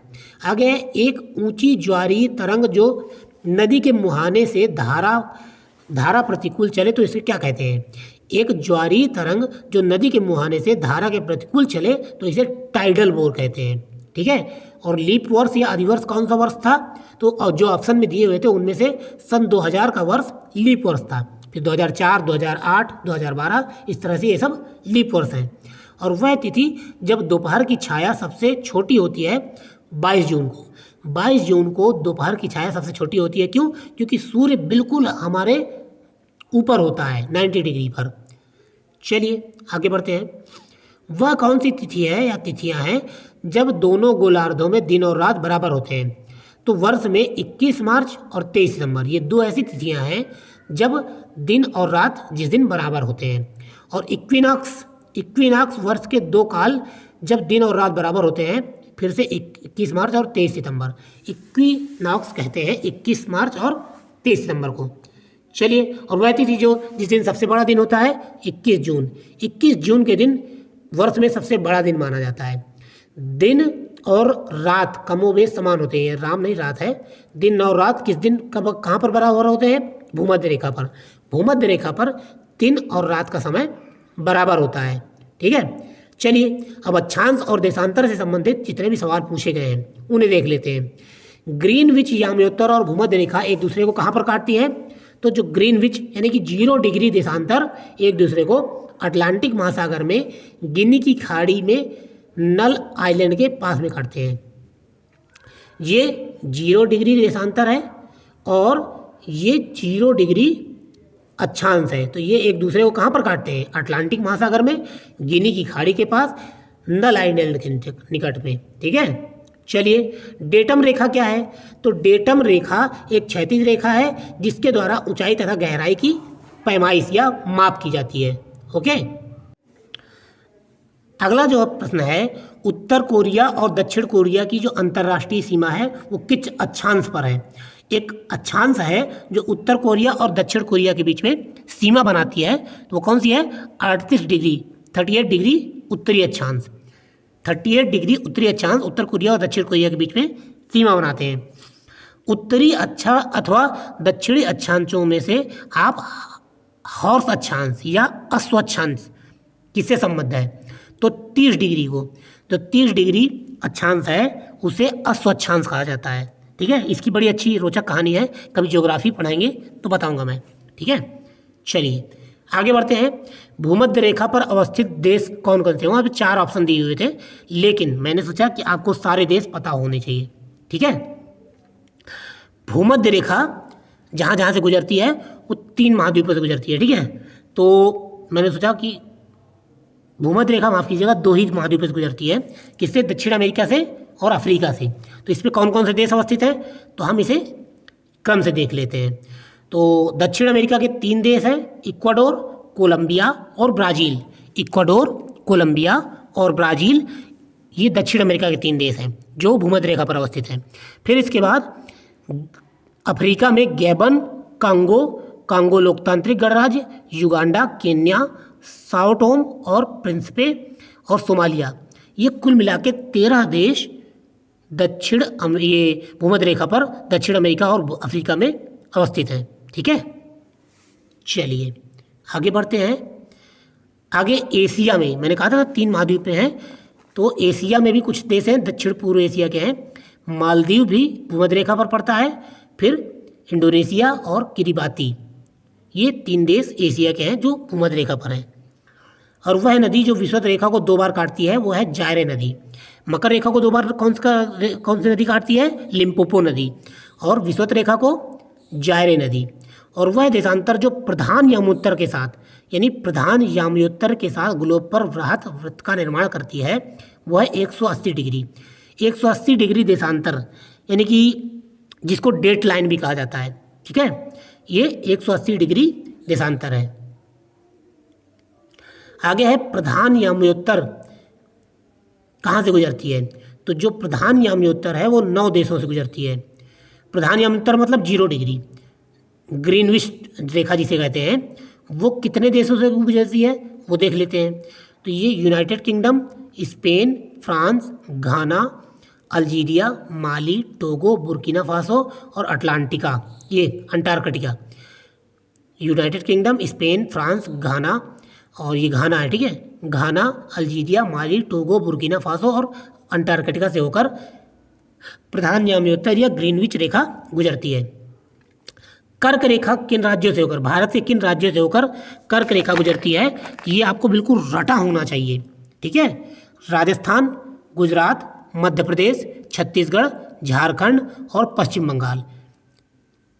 फिर इसके बाद त्रिपुरा और मिजोरम, इनसे होकर कर्क रेखा गुजरती है। भारत में इन्हीं से होकर कर्क रेखा गुजरती है। ठीक है, भारत की प्रमाणिक मध्याह्न रेखा कौन सी है? मध्याह्न रेखा मतलब वह रेखा जिसके आधार पर समय का निर्धारण किया जाता है, उसे प्रमाणिक मध्याह्न रेखा कहा जाता है। और भारत की वह रेखा है 82.5 डिग्री ईस्ट। हर देश की अपनी एक प्रमाणिक मध्याह्न रेखा होता है, लेकिन कुछ देशों में कई है। जैसे रूस में 12 टाइम जोन है। ठीक है, ये टाइम जोन रेखा है जिससे टाइम का निर्धारण होता है। ओके, चलिए आगे है प्रधान यामोत्तर किस रेखा को कहा जाता है? तो 0 डिग्री देशांतर को प्रधान यामोत्तर या ग्रीनविच रेखा कहा जाता है। और किस महाद्वीप से कर्क तथा मकर दोनों रेखाएं गुजरती हैं? तो ये अफ्रीका एक ऐसा महाद्वीप है जिससे कर्क, मकर और भूमध्य रेखा तीनों रेखाएं गुजरती हैं। भूमध्य रेखा, कर्क रेखा और मकर रेखा तीनों किस महाद्वीप से गुजरती हैं? ये अफ्रीका से, ये पहले बता चुका हूँ। ठीक है, हार्न ऑफ अफ्रीका के अंग कौन कौन से देश हैं? हार्न ऑफ अफ्रीका को आप जानते हैं? अफ्रीका इस तरह से है, इस तरह से है। ठीक है, और इसमें यहाँ पर कुछ इस प्रकार से ये ऐसा बना हुआ है, ऐसा, तो इसे हार्न ऑफ अफ्रीका कहा जाता है। हार्न मतलब सींग के आकार का ये। तो हार्न ऑफ अफ्रीका में 3 देश हैं। यहाँ पर हार्न ऑफ अफ्रीका में 3 देश हैं ऐसे। तो यहाँ पर 3 देश हैं, इन तीनों देशों का नाम बताना चाहिए। तो ये सोमालिया है, ये इथियोपिया है और फिर यहाँ पर जिबूती है। ये यहाँ पर जिबूती है, छोटा सा जिबूती, इथियोपिया और सोमालिया, ये तीनों हॉर्न ऑफ अफ्रीका में आते हैं। ठीक है, और वह देश जो आर्कटिक वृत्त के दक्षिण में पाया जाता है वह है आइसलैंड।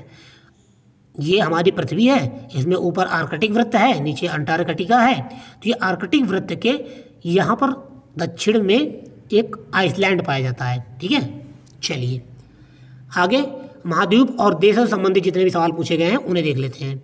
उन महाद्वीपों का नाम बताइए जो एक दूसरे का दर्पण प्रतिबिंब लगते हैं, यानी एक दूसरे के बिल्कुल एक दूसरे के आकार में ही है। तो अफ्रीका और दक्षिण अमेरिका बिल्कुल एक जैसे दिखते हैं। आप गौर से देखेंगे तो दक्षिण अमेरिका कुछ इस प्रकार से बना हुआ है ऐसे, और अफ्रीका इस प्रकार से है। ठीक है, तो एक ही जैसे दिखते हैं दोनों। ठीक है, चलिए आगे है वह महाद्वीप जिसमें देशों की संख्या सबसे ज़्यादा है। तो ये अफ्रीका महाद्वीप है जिसमें 54 देश हैं। अफ्रीका महाद्वीप में कुल 54 देश हैं।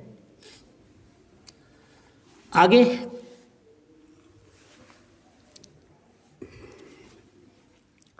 वह महाद्वीप जिसके संपूर्ण क्षेत्रफल में मैदानी भाग का प्रतिशत सबसे ज़्यादा है। किस महाद्वीप में मैदानी क्षेत्र सबसे ज़्यादा है परसेंटेज में? तो वह है यूरोप। यूरोप में प्रतिशत के आधार पर मैदानी क्षेत्र सबसे ज़्यादा है। और क्षेत्रफल की दृष्टि से महाद्वीपों का क्रम क्या है, तो सबसे बड़ा है एशिया, फिर अफ्रीका, फिर उत्तरी अमेरिका, फिर दक्षिणी अमेरिका, फिर अंटार्कटिका, फिर यूरोप, फिर ऑस्ट्रेलिया। आप इन तीनों में बड़ा कंफ्यूज हो सकते हैं, अंटार्कटिका, यूरोप और ऑस्ट्रेलिया में, लेकिन यूरोप और ऑस्ट्रेलिया दोनों से बड़ा है अंटार्कटिका, और फिर ऑस्ट्रेलिया से बड़ा है यूरोप, फिर ऑस्ट्रेलिया सबसे छोटा है। ठीक है, चलिए आगे बढ़ते हैं।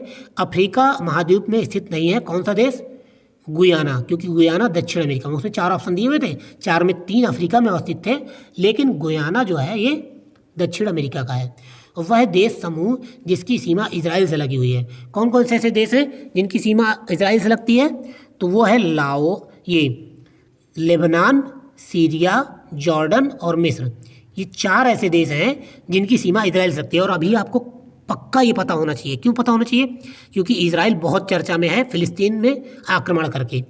दक्षिण पूर्व एशिया में स्थल अवरुद्ध देश कौन सा है, दक्षिण पूर्व यानी साउथ ईस्ट एशिया में जो ऐसे देश जो चारों तरफ से स्थल से घिरे हुए हैं, उसमें केवल लाओस ऐसा देश है, केवल लाओस ही ऐसा एक देश है जो पूरी तरह भूआबद्ध है।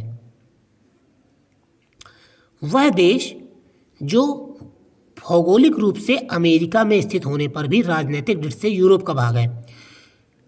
ग्रीनलैंड एक ऐसा देश है या एक ऐसा भौगोलिक क्षेत्र है जो लगता तो है अमेरिका का हिस्सा, उत्तरी अमेरिका का हिस्सा, लेकिन वास्तविकता में ये डेनमार्क का हिस्सा है, यूरोप का। ठीक है, आगे दक्षिण एशिया का सबसे नगरीकृत देश कौन सा है, ये आपके लिए बड़ा कन्फ्यूजन है, मुझे भी पता नहीं था कि सबसे नगरीकृत पाकिस्तान है। ठीक है, लेकिन फिर भी है तो है, मानना पड़ेगा। संसार में सर्वाधिक नगरीकृत देश कौन सा है, सिंगापुर। सिंगापुर में गांव है ही नहीं, वो पूरा देश ही एक शहर है। आगे संसार के आधार, जनसंख्या के आधार पर विश्व का सबसे बड़ा इस्लामिक देश कौन सा है, तो इंडोनेशिया। सबसे ज़्यादा मुस्लिम कहाँ पाए जाते हैं, इंडोनेशिया में पाए जाते हैं। अफ्रीका का सिंह या हॉर्न ऑफ अफ्रीका किसी में सम्मिलित देश कौन कौन से हैं, तो मैंने आपको बताया था, जिबूती, इथियोपिया, सोमालिया और इरिट्रिया। 4 देश हैं, 4 देश हॉर्न ऑफ अफ्रीका में, इरिट्रिया, जिबूती, इथियोपिया और सोमालिया। ओके, चलिए स्वर्णिम अर्धचंद्र, स्वर्णिम अर्धचंद्र में सम्मिलित कौन कौन से देश हैं, तो अफगानिस्तान, ईरान और पाकिस्तान। ये 3 देश स्वर्णिम अर्धचंद्र कहा जाता है। ठीक है, स्वर्णिम अर्धचंद्र कहा जाता है, क्यों, क्योंकि यहाँ पर अफीम, ये मतलब नशे के जो नशीले पदार्थ हैं वह उनका व्यापार किया जाता है, मतलब अवैध व्यापार इन देशों में किया जाता है, इन देशों से किया जाता है, इसलिए इन्हें स्वर्णिम अर्धचंद्र कहा गया है। ठीक है, आगे है बेनेलेक्स देश किन्हें कहा जाता है, तो बेल्जियम, नीदरलैंड और लग्जमबर्ग, इन 3 देशों को बेनेलेक्स देश कहा जाता है। ठीक है, चलिए आगे बढ़ते हैं। दक्षिण अमेरिका का सबसे घना बसा हुआ देश कौन सा है, तो वो है इक्वाडोर। दक्षिण अमेरिका का सबसे घनी आबादी वाला देश इक्वाडोर। और अंतर महाद्वीपीय देश कौन सा है, अंतर महाद्वीपीय देश का मतलब है कि एक ऐसा देश जो 2 महाद्वीपों में अवस्थित है, तो वह टर्की और ट्यूनीशिया। ये 2 ऐसे देश हैं जो यूरोप और एशिया दोनों में पाए जाते हैं। ठीक है, आगे वह देश जो क्षेत्रफल में भारत से बड़ा नहीं है, फ्रांस। 4 ऑप्शन दिए हुए थे, उसमें से फ्रांस एक ऐसा ऑप्शन है जो भारत से छोटा है। चलिए आगे बढ़ते हैं। अफ्रीकी स्थलावृत देश कौन से हैं, यानी भूआबद्ध देश कौन से हैं अफ्रीका में, तो उसमें तो एक ही ऑप्शन दिया हुआ था, लेकिन मैंने सारे देश जो भूआबद्ध हैं वो लिख दिए हैं। चाड है, बोत्सवाना है, बुर्किना फासो है, बुरुंडी है, मध्य अफ्रीकी गणराज्य है और चेक है, इथियोपिया, मलावी, माली, नाइजर, रवांडा, दक्षिणी सूडान, युगांडा, जाम्बिया, जिम्बाब्वे और स्वाजीलैंड। ये सभी देश भूआबद्ध हैं अफ्रीका में। ठीक है, अब कुछ देश और राजधानियां मिलाने के लिए है तो मिलान कर लेते हैं। पेरू की राजधानी क्या है, लीमा। आप देश और राजधानियां जरूर रट जाइएगा, हर बार एक ना एक सवाल जरूर पूछ लिया जाता है। जिम्बाब्वे की राजधानी हरारे, क्यूबा की राजधानी हवाना और लाओस की राजधानी वियंतियाने। क्या नाम है लाओस की राजधानी को, वियंतियाने। चलिए, और स्लोवाकिया की राजधानी ब्रातिस्लावा, स्लोवाकिया की राजधानी ब्रातिस्लावा। बुल्गारिया की राजधानी सोफिया, रोमानिया की राजधानी बुखारेस्ट, हंगरी की राजधानी बुडापेस्ट। आगे उज्बेकिस्तान की राजधानी ताशकंद, तजाकिस्तान की राजधानी दुशांबे, किर्गिस्तान की राजधानी बिश्केक और तुर्कमेनिस्तान की राजधानी अश्गाबाद, ब्राज़ील की राजधानी ब्राज़ीलिया, गुयाना की राजधानी जॉर्ज टाउन, कोलंबिया की राजधानी बोगोटा और बेला की राजधानी कारकस। और चलिए आगे कुछ और सवाल हैं। मैगिनाट रेखा जो है वो किसके किसके बीच में सीमा बनाती थी? फ्रांस और जर्मनी के बीच में। अफगानिस्तान की सीमा उभयनिष्ठ नहीं है, यानी किस देश के साथ नहीं है? रूस के साथ। रूस के साथ अफगानिस्तान की सीमा नहीं लगती है। अफगानिस्तान के साथ किस देश की सीमा नहीं लगती है? तो रूस की, ये पहले भी आ चुका है। और वह देश जो भारत के साथ सबसे लंबी स्थलीय सीमा बनाता है वह है बांग्लादेश। भारत के साथ सबसे लंबी स्थल सीमा किसकी है? बांग्लादेश की। और वह नदी जो अंतर्राष्ट्रीय सीमा बनाती है वो है राइन नदी। और विश्व की सबसे ऊंचाई पर स्थित दूरबीन वेधशाला कहाँ स्थित है? भारत में, लद्दाख में। ठीक है। और पीसा की झुकी हुई मीनार कहाँ स्थित है? इटली में। सूर्योदय का देश किसे कहा जाता है? जापान को। संयुक्त राज्य अमेरिका का वह राज्य जिसको ब्लू ग्रास स्टेट भी कहते हैं वो है केंटकी। अमेरिका के केंटकी राज्य को ब्लू ग्रास स्टेट भी कहते हैं। और वह देश जिसे विश्व का चीनी का कटोरा कहा जाता है वह है क्यूबा। और वह नगर जिसको पूर्व का मैनचेस्टर कहा जाता है वो है ओसाका। टर्की का वह नगर जो पश्चिम का द्वार कहलाता है वो है इस्तांबुल। और राजाओं की घाटी किसे कहते हैं? मिस्र को। मिस्र को राजाओं की घाटी कहा जाता है। अब जितने भी स्थल रूप हैं पृथ्वी पर उनको देख लेते हैं, उनसे सवाल जितने पूछे गए हैं। मृत घाटी के नाम से किसे जाना जाता है? और इसकी अत्यधिक उष्णता के लिए इसे मृत घाटी कहा जाता है। मृत घाटी किस लिए मृत घाटी कही जाती है? इसकी अत्यधिक गर्मी के कारण। टेलर घाटी कहाँ स्थित है? यह अंटार्कटिका में है। टेलर घाटी कहाँ है? अंटार्कटिका में। लांग घाटी कहाँ है? तो ये उत्तराखंड में है। उत्तर प्रदेश के भारत के उत्तराखंड में लांग घाटी है। वह देश जो आर्य अफवाह का उदाहरण प्रस्तुत करती है? श्रीलंका। श्रीलंका का जो प्रवाह है वो आर्य प्रवाह अफवाह प्रतिरूप प्रदर्शित करती है नदियाँ। ठीक है। अंधी घाटियाँ कहाँ पाई जाती हैं? काष्ठ प्रदेश में। काष्ठ प्रदेश में अंधी घाटियाँ पाई जाती हैं। आगे है विश्व का सबसे बड़ा समुद्री जहाज विखंडन यार्ड कहाँ स्थित है? गुजरात के अलंग में। गुजरात में एक तट है अलंग तट। ठीक है। वहाँ पर विश्व के सबसे जितने पुराने जहाज होते हैं वो अब तोड़े जाते हैं और अलग किए जाते हैं। संयुक्त राज्य अमेरिका के दक्षिणी कैलिफोर्निया में मृत घाटी अवस्थित किस चीज़ का उदाहरण है? ये रिफ्ट घाटी का उदाहरण है। यूएसए में जो मृत घाटी है वो रिफ्ट घाटी का उदाहरण है। ओके। चलिए अब वायुमंडल से जितने सवाल पूछे गए हैं उन्हें देख लेते हैं। दिन में आयनमंडल की पृथ्वी की सतह से ऊंचाई कितनी होती है? लगभग 90 से 120 किलोमीटर। ठीक है।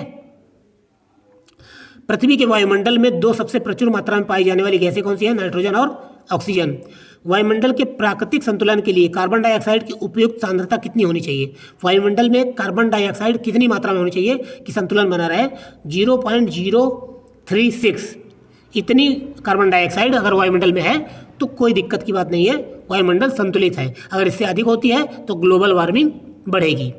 आगे है स्ट्रेटेलाइट होता है। स्ट्रेटेलाइट क्या होता है? अधिक ऊंचाई पर समताप मंडल में स्थापित जो वायुपोत होता है, यानी जब वायुयान समताप मंडल में अधिक ऊंचाई पर उड़ता है तो उसे स्ट्रेटेलाइट कहा जाता है।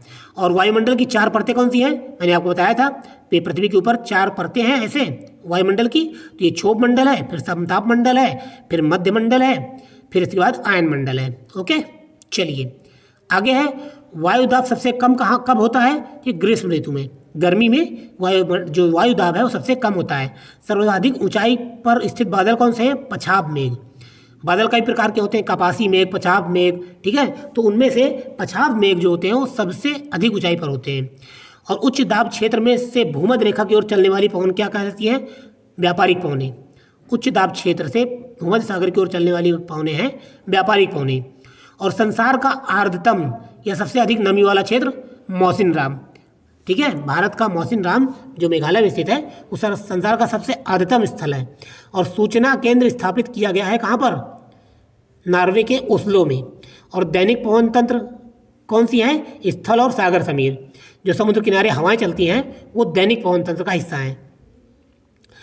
शीत और शुष्क पवन कौन सी है? तो मिस्ट्रल। मिस्ट्रल जो है एक शीत और शुष्क पवन है। अब कुछ स्थानीय पवनें दी गई हैं और उनका प्रवाह क्षेत्र, वो कहाँ पर बहती है स्थानीय पवनें, वो बताना है। लेवेंटर कहाँ बहती है, ये दक्षिणी स्पेन में बहती है। सांता आना कहाँ बहती है, तो ये यूएसए में बहती है। जोडा कहाँ बहती है, तो ये अर्जेंटीना में बहती है। और ट्रोमोनटेन ये कहाँ बहती है, ये मध्य यूरोप में बहती है। आगे फिर से पूछा गया है, सांता आना कैलिफोर्निया में। हबीब या हबूब बहती है सूडान में। योमा जो है वो जापान में बहती है ये हवा। और मिस्ट्रल हवा कहाँ बहती है, ये फ्रांस रोम घाटी में। ठीक है, आगे चक्रवातों संबंधी जितने सवाल पूछे गए हैं वो देख लेते हैं। संयुक्त राज्य अमेरिका का वह क्षेत्र जिसे टॉर्नेडो एली कहा जाता है, तो वो मिसिसिपी के मैदान को टॉर्नेडो एली कहा जाता है। और विली जो है वो विली एक प्रकार का चक्रवात है और ये ऑस्ट्रेलिया के ऊपर चलने वाला उष्णकटिबंधीय चक्रवात है। ठीक है, आगे है बहुत प्रबल उष्णकटिबंधीय चक्रवात कहाँ पर उठते हैं, तो ये कैरिबियन सागर में। जो बहुत ही प्रबल उष्णकटिबंधीय चक्रवात होते हैं ये कैरिबियन सागर में उठते हैं। एल नीनो कहाँ पर बनता है, तो ये प्रशांत महासागर में दक्षिण अमेरिका के पश्चिमी तट पर बनता है। और उष्णकटिबंधीय चक्रवातों की उत्पत्ति की अधिकतम संभावना कहाँ पर है, तो ये उष्णकटिबंधीय अभिसरण क्षेत्र में, जहाँ पर उष्णकटिबंधीय और शीतोष्णकटिबंध की जो हवाएं हैं आपस में मिलती हैं आके, वहाँ पर उष्णकटिबंधीय चक्रवात की उत्पत्ति होती है। ठीक है, चलिए आगे बढ़ते हैं। चक्रवात का केंद्र या कम दबाव वाला क्षेत्र, चक्रवात के केंद्र में कम दबाव वाला क्षेत्र बनता है तो उसे क्या कहते हैं, आँख कहते हैं। ठीक है, और तड़ित झंझा या थंडरबोल्ट का देश किसे कहा जाता है, तो भूटान को तड़ित झंझा या थंडरबोल्ट का देश कहा जाता है। ठीक है, चलिए अब जलवायु संबंधी जितने सवाल पूछे गए उन्हें देख लेते हैं। वर्ष भर शुष्क रहता है कौन सा देश, चिली जो है वर्ष भर शुष्क रहता है, यहाँ पर वर्षा बहुत कम होती है। और वनस्पति जलवायु का सही सूचक कौन सा है, तो यह कथन संबंधित है, मतलब किसने कहा था कि वनस्पतियाँ जलवायु का सूचक हैं, ये थॉर्नवेट ने कहा था। किसने, थॉर्नवेट ने कहा था कि वनस्पतियाँ जलवायु का सही सूचक है। अर्जेंटीना में खेती के लिए मुख्य क्षेत्र कौन सा है, पंपास का मैदान। पंपास घास के मैदान कहाँ पाए जाते हैं, अर्जेंटीना में। विश्व का सबसे ठंडा स्थल कौन सा है, बरखोनियास्क, ये रूस में है। रूस का बरखोनियास्क सबसे ठंडा स्थल है। और एंग्लो अमेरिकी संस्कृति परिमंडल में नहीं सम्मिलित किया जाता है मैक्सिको और क्यूबा को। उत्तरी अमेरिका में कनाडा है, यूएसए है, मैक्सिको है, क्यूबा है, लेकिन मैक्सिको और क्यूबा को एंग्लो अमेरिकन संस्कृति का हिस्सा नहीं माना जाता है। वह महाद्वीप जिसमें सभी प्रकार के जलवायु कटिबंध हैं, तो एशिया में आप सभी प्रकार की जलवायु कटिबंध पाएंगे। ठीक है, आगे संसार का सर्वाधिक सूखाग्रस्त देश कौन सा है, तो वह है ऑस्ट्रेलिया। ठीक है, और मरुस्थल परिभाषित किया जाता है, तो मरुस्थल उस क्षेत्र को कहा जाता है जहाँ पर 25 सेंटीमीटर से भी कम वर्षा होती है। वार्षिक वर्षा 25 सेंटीमीटर से भी कम होती है। पृथ्वी का सर्वाधिक शुष्क क्षेत्र कौन सा है, तो अटाकामा मरुस्थल। पृथ्वी का सर्वाधिक शुष्क क्षेत्र है अटाकामा मरुस्थल। पृथ्वी के अधिकतम प्रतिशत क्षेत्रफल में फैला हुआ प्रदेश कौन सा है, आर्द्र प्रदेश। जो आर्द्र प्रदेश है वो पृथ्वी में सबसे ज़्यादा क्षेत्रफल फैला हुआ है। और भूमध्य सागरीय जलवायु नहीं पाई जाती, कहाँ नहीं पाई जाती है, बोलीविया में भूमध्य सागरीय जलवायु नहीं पाई जाती है। उष्णकटिबंधीय अभिसरण क्षेत्र या ITCZ की गति वर्षा प्रतिरूप को मुख्यतः प्रभावित करती है, कहाँ पर, मानसूनी जलवायु। ये मानसूनी जलवायु को उष्णकटिबंधीय अभिसरण जो है इसकी गति प्रभावित करती है। ठीक है, चलिए आगे बढ़ते हैं।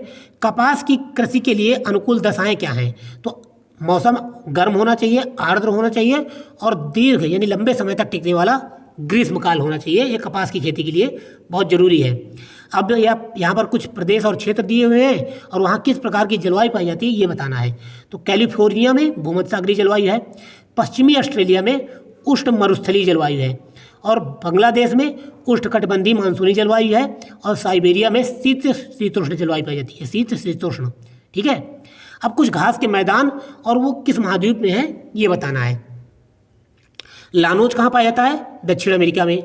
स्टेपीज घास के मैदान यूरोप में, प्रेरी उत्तरी अमेरिका में, और वेल्ड दक्षिण अफ्रीका में या अफ्रीका में। ठीक है, चलिए आगे बढ़ते हैं। वह देश जिसमें पंपास घास का मैदान पाया जाता है, पंपास मैंने आपको बताया अर्जेंटीना में पाया जाता है। ठीक है, चलिए आगे बढ़ते हैं। वह घास के मैदान जो दक्षिणी गोलार्ध में नहीं पाए जाते हैं, उत्तरी अमेरिका में पाए जाते हैं प्रेरीज और स्टेपीज। और दक्षिण अमेरिका का चौड़ा वृक्ष रहित घास का मैदान कौन सा है, पंपास अर्जेंटीना में पाया जाता है। और वे शीतोष्ण घास के मैदान जो यूरेशिया में पाए जाते हैं वो स्टेपीज हैं, यूरोप में पाए जाते हैं।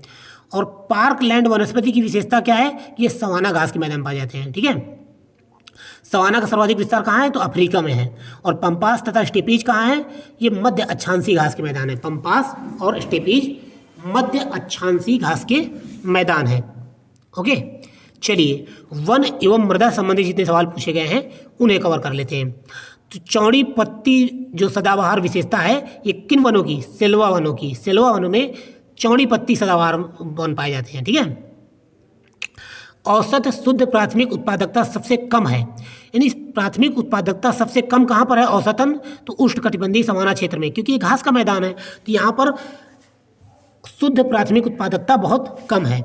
और सागरीय राष्ट्रीय उद्यान कौन सा है, मन्नार की खाड़ी। भारत और श्रीलंका के बीच में मन्नार की खाड़ी ये सागरीय राष्ट्रीय उद्यान है। कोणधारी वन नहीं पाए जाते हैं, कहाँ नहीं पाए जाते हैं, अमेजोनिया में। क्यों, क्योंकि यहाँ विषुवत-रेखीय जलवायु पाई जाती है और विषुवत-रेखीय वन पाए जाते हैं। ओके, अफ्रीका का वह देश जहाँ सघन उष्णार्ध वन है तो ये आइवरी कोस्ट। आइवरी कोस्ट में सघन उष्णार्ध वन पाए जाते हैं। अयनवर्ती वर्षा वन कहाँ पाए जाते हैं, अयनवर्ती वर्षा वन कांगो घाटी में पाए जाते हैं। वह देश जहाँ उसके भौगोलिक क्षेत्र का उच्चतम प्रतिशत वन आच्छादित है वह है जापान। तो जापान का अधिकतम प्रतिशत जो है वह वन आच्छादित है। और शुक्ला फांटा वन्यजीव अभयारण्य कहाँ है, तो ये नेपाल में है। शुक्ला फांटा वन्यजीव अभयारण्य नेपाल में है। शुक्ला फांटा वन्यजीव अभयारण्य नेपाल में है। ओके, चलिए आगे बढ़ते हैं। आगे है टैगा वन की विशेषता क्या है, टैगा वन की विशेषता है समशीतोष्ण क्षेत्र। टैगा वन में समशीतोष्ण क्षेत्र है। और वह महाद्वीप जिसमें उष्णकटिबंधीय पर्णपाती वनों का विस्तार अधिक है वह है एशिया। विश्व के वन आवरण का सर्वोच्च प्रतिशत संबंधित है शीतोष्ण कटिबंधीय शंकुधारी वन, यानी विश्व में सर्वाधिक वन क्षेत्र कहाँ, मतलब प्रतिशत में अगर देखा जाए तो सबसे ज़्यादा कौन से वन है, तो वह है शीतोष्ण कटिबंधीय शंकुधारी वन। ठीक है, चलिए विश्व में सबसे घने व बड़े वन कहाँ हैं, ब्राज़ील में। सबसे घने और बड़े वन ब्राज़ील में है। आगे है जियोमंडल अच्छी क्षेत्र, बायोस्फीयर रिजर्व जो परिमंडल क्षेत्र है वो किस लिए होते हैं, तो वो अनुवांशिक विभिन्नता के लिए बनाए जाते हैं। जो बायोस्फीयर रिजर्व बनाए जाते हैं वो अनुवांशिक भिन्नता को बनाए रखने के लिए बनाए जाते हैं। येलो स्टोन नेशनल पार्क कहाँ है, यूएसए में। वाइट, ब्लैक, येलो, ये अगर कलर के नाम पे आए तो यूएसए में होंगे। वनों की कटाई प्रतिबंधित करने वाला विश्व का प्रथम देश कौन सा है, नॉर्वे। वनों की कटाई प्रतिबंधित करने वाला विश्व का प्रथम देश है नॉर्वे। अब दो प्रकार की सूचियाँ दी गई हैं, इन्हें मिलाना है। मानसूनी वन और सागौन और साखू में। ठीक है, मानसूनी वन में सागौन और साखू पाए जाते हैं। विषुवत रेखीय वन में महोगनी और रोजवुड पाया जाता है। भूमध्य रेखीय वन में आलू बुखारा या प्लम और जैतून पाया जाता है। और कोणधारी वन में चीड़ तथा फर पाए जाते हैं। ठीक है, आगे है कोणधारी वन कहाँ पाए जाते हैं, सखालिन द्वीप पर। सवाना घास के मैदान ब्राज़ील पठार में। उष्ण मानसून कहाँ पाया जाता है, मालागासी में। और चैपरेल कहाँ पाया जाता है, कैलिफोर्निया में। ठीक है, आगे कुछ वनस्पतियों के प्रकार दिए गए हैं और उनका क्षेत्र बताना है आपको। माकवी वनस्पति कहाँ पाई जाती है, भूमध्य सागर के तटीय क्षेत्र में। फिम्बस वनस्पति कहाँ पाई जाती है, दक्षिण अफ्रीका में। चैपरेल वनस्पति कहाँ पाई जाती है, कैलिफोर्निया में। और मेटोरल कहाँ पाया जाता है, चिली में। ठीक है, चलिए आगे फिर से कुछ प्राकृतिक वनस्पतियाँ और उनका क्षेत्र पूछा गया है। तो अधिजीवी वनस्पतियाँ कहाँ पाई जाती हैं, भूमध्य रेखीय क्षेत्र में। बबूल कहाँ पाया जाता है, सहारा के मैदान में या सहारा के रेगिस्तान में। और बाओबाब ये भी सवाना में पाया जाता है। और देवदार ये भूमध्य सागरीय क्षेत्र में देवदार पाया जाता है। ओके, चलिए अब कुछ खनिज संसाधन और उनकी अवस्थिति को देख लेते हैं। कुछ बास जो है ये रूस में कोयला क्षेत्र है। रेड बेसिन ये चीन में कोयला क्षेत्र है। ब्रिस्टल ये यूनाइटेड किंगडम का कोयला क्षेत्र है। और न्यू साउथ वेल्स ये ऑस्ट्रेलिया का कोयला क्षेत्र है। आगे है कुछ देश और लौह अयस्क उत्पादक क्षेत्र। तो कजाकिस्तान का लौह अयस्क उत्पादक क्षेत्र कौन सा है, कराकांडा। यूक्रेन का लौह अयस्क उत्पादक क्षेत्र क्रिवाग राग।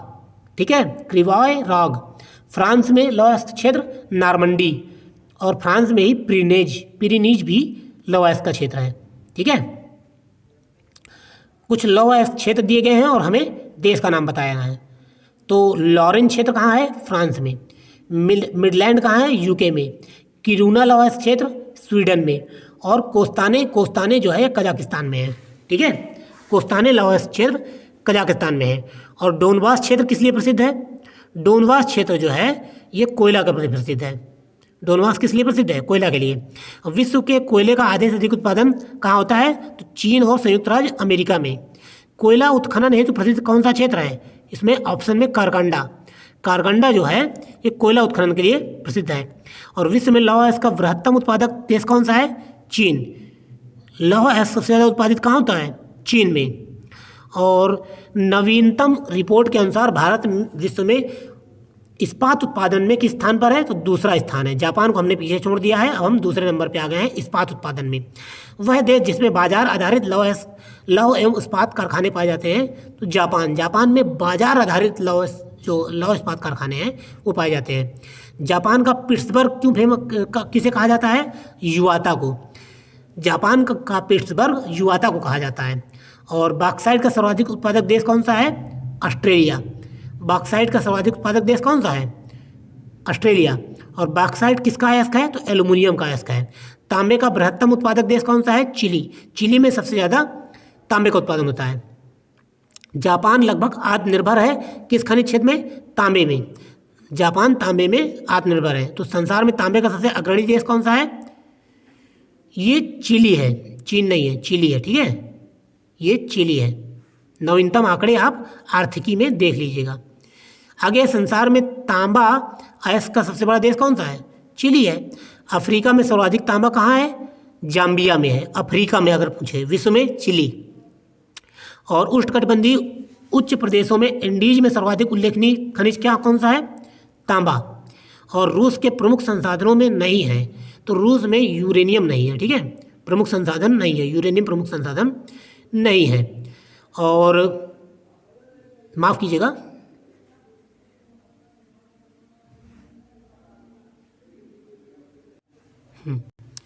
थोड़ा सा टेक्निकल एरर आ गया था, लेकिन चलिए फिर से आगे बढ़ते हैं। हीरे के लिए प्रसिद्ध किम्बरले खान कहाँ अवस्थित है? तो किम्बरले की खान दक्षिण अफ्रीका में है। ठीक है, संगमरमर कैसा चट्टान है? तो ये एक कायांतरिक चट्टान है। और विश्व में चांदी का सबसे बड़ा उत्पादक कौन सा है? मैक्सिको के चिहुआहुआ में चांदी की सबसे बड़ी खान है। और संयुक्त राज्य अमेरिका में सिलिकॉन वैली किस लिए फेमस है? कहाँ पर है? किस राज्य में है? कैलिफोर्निया राज्य में है।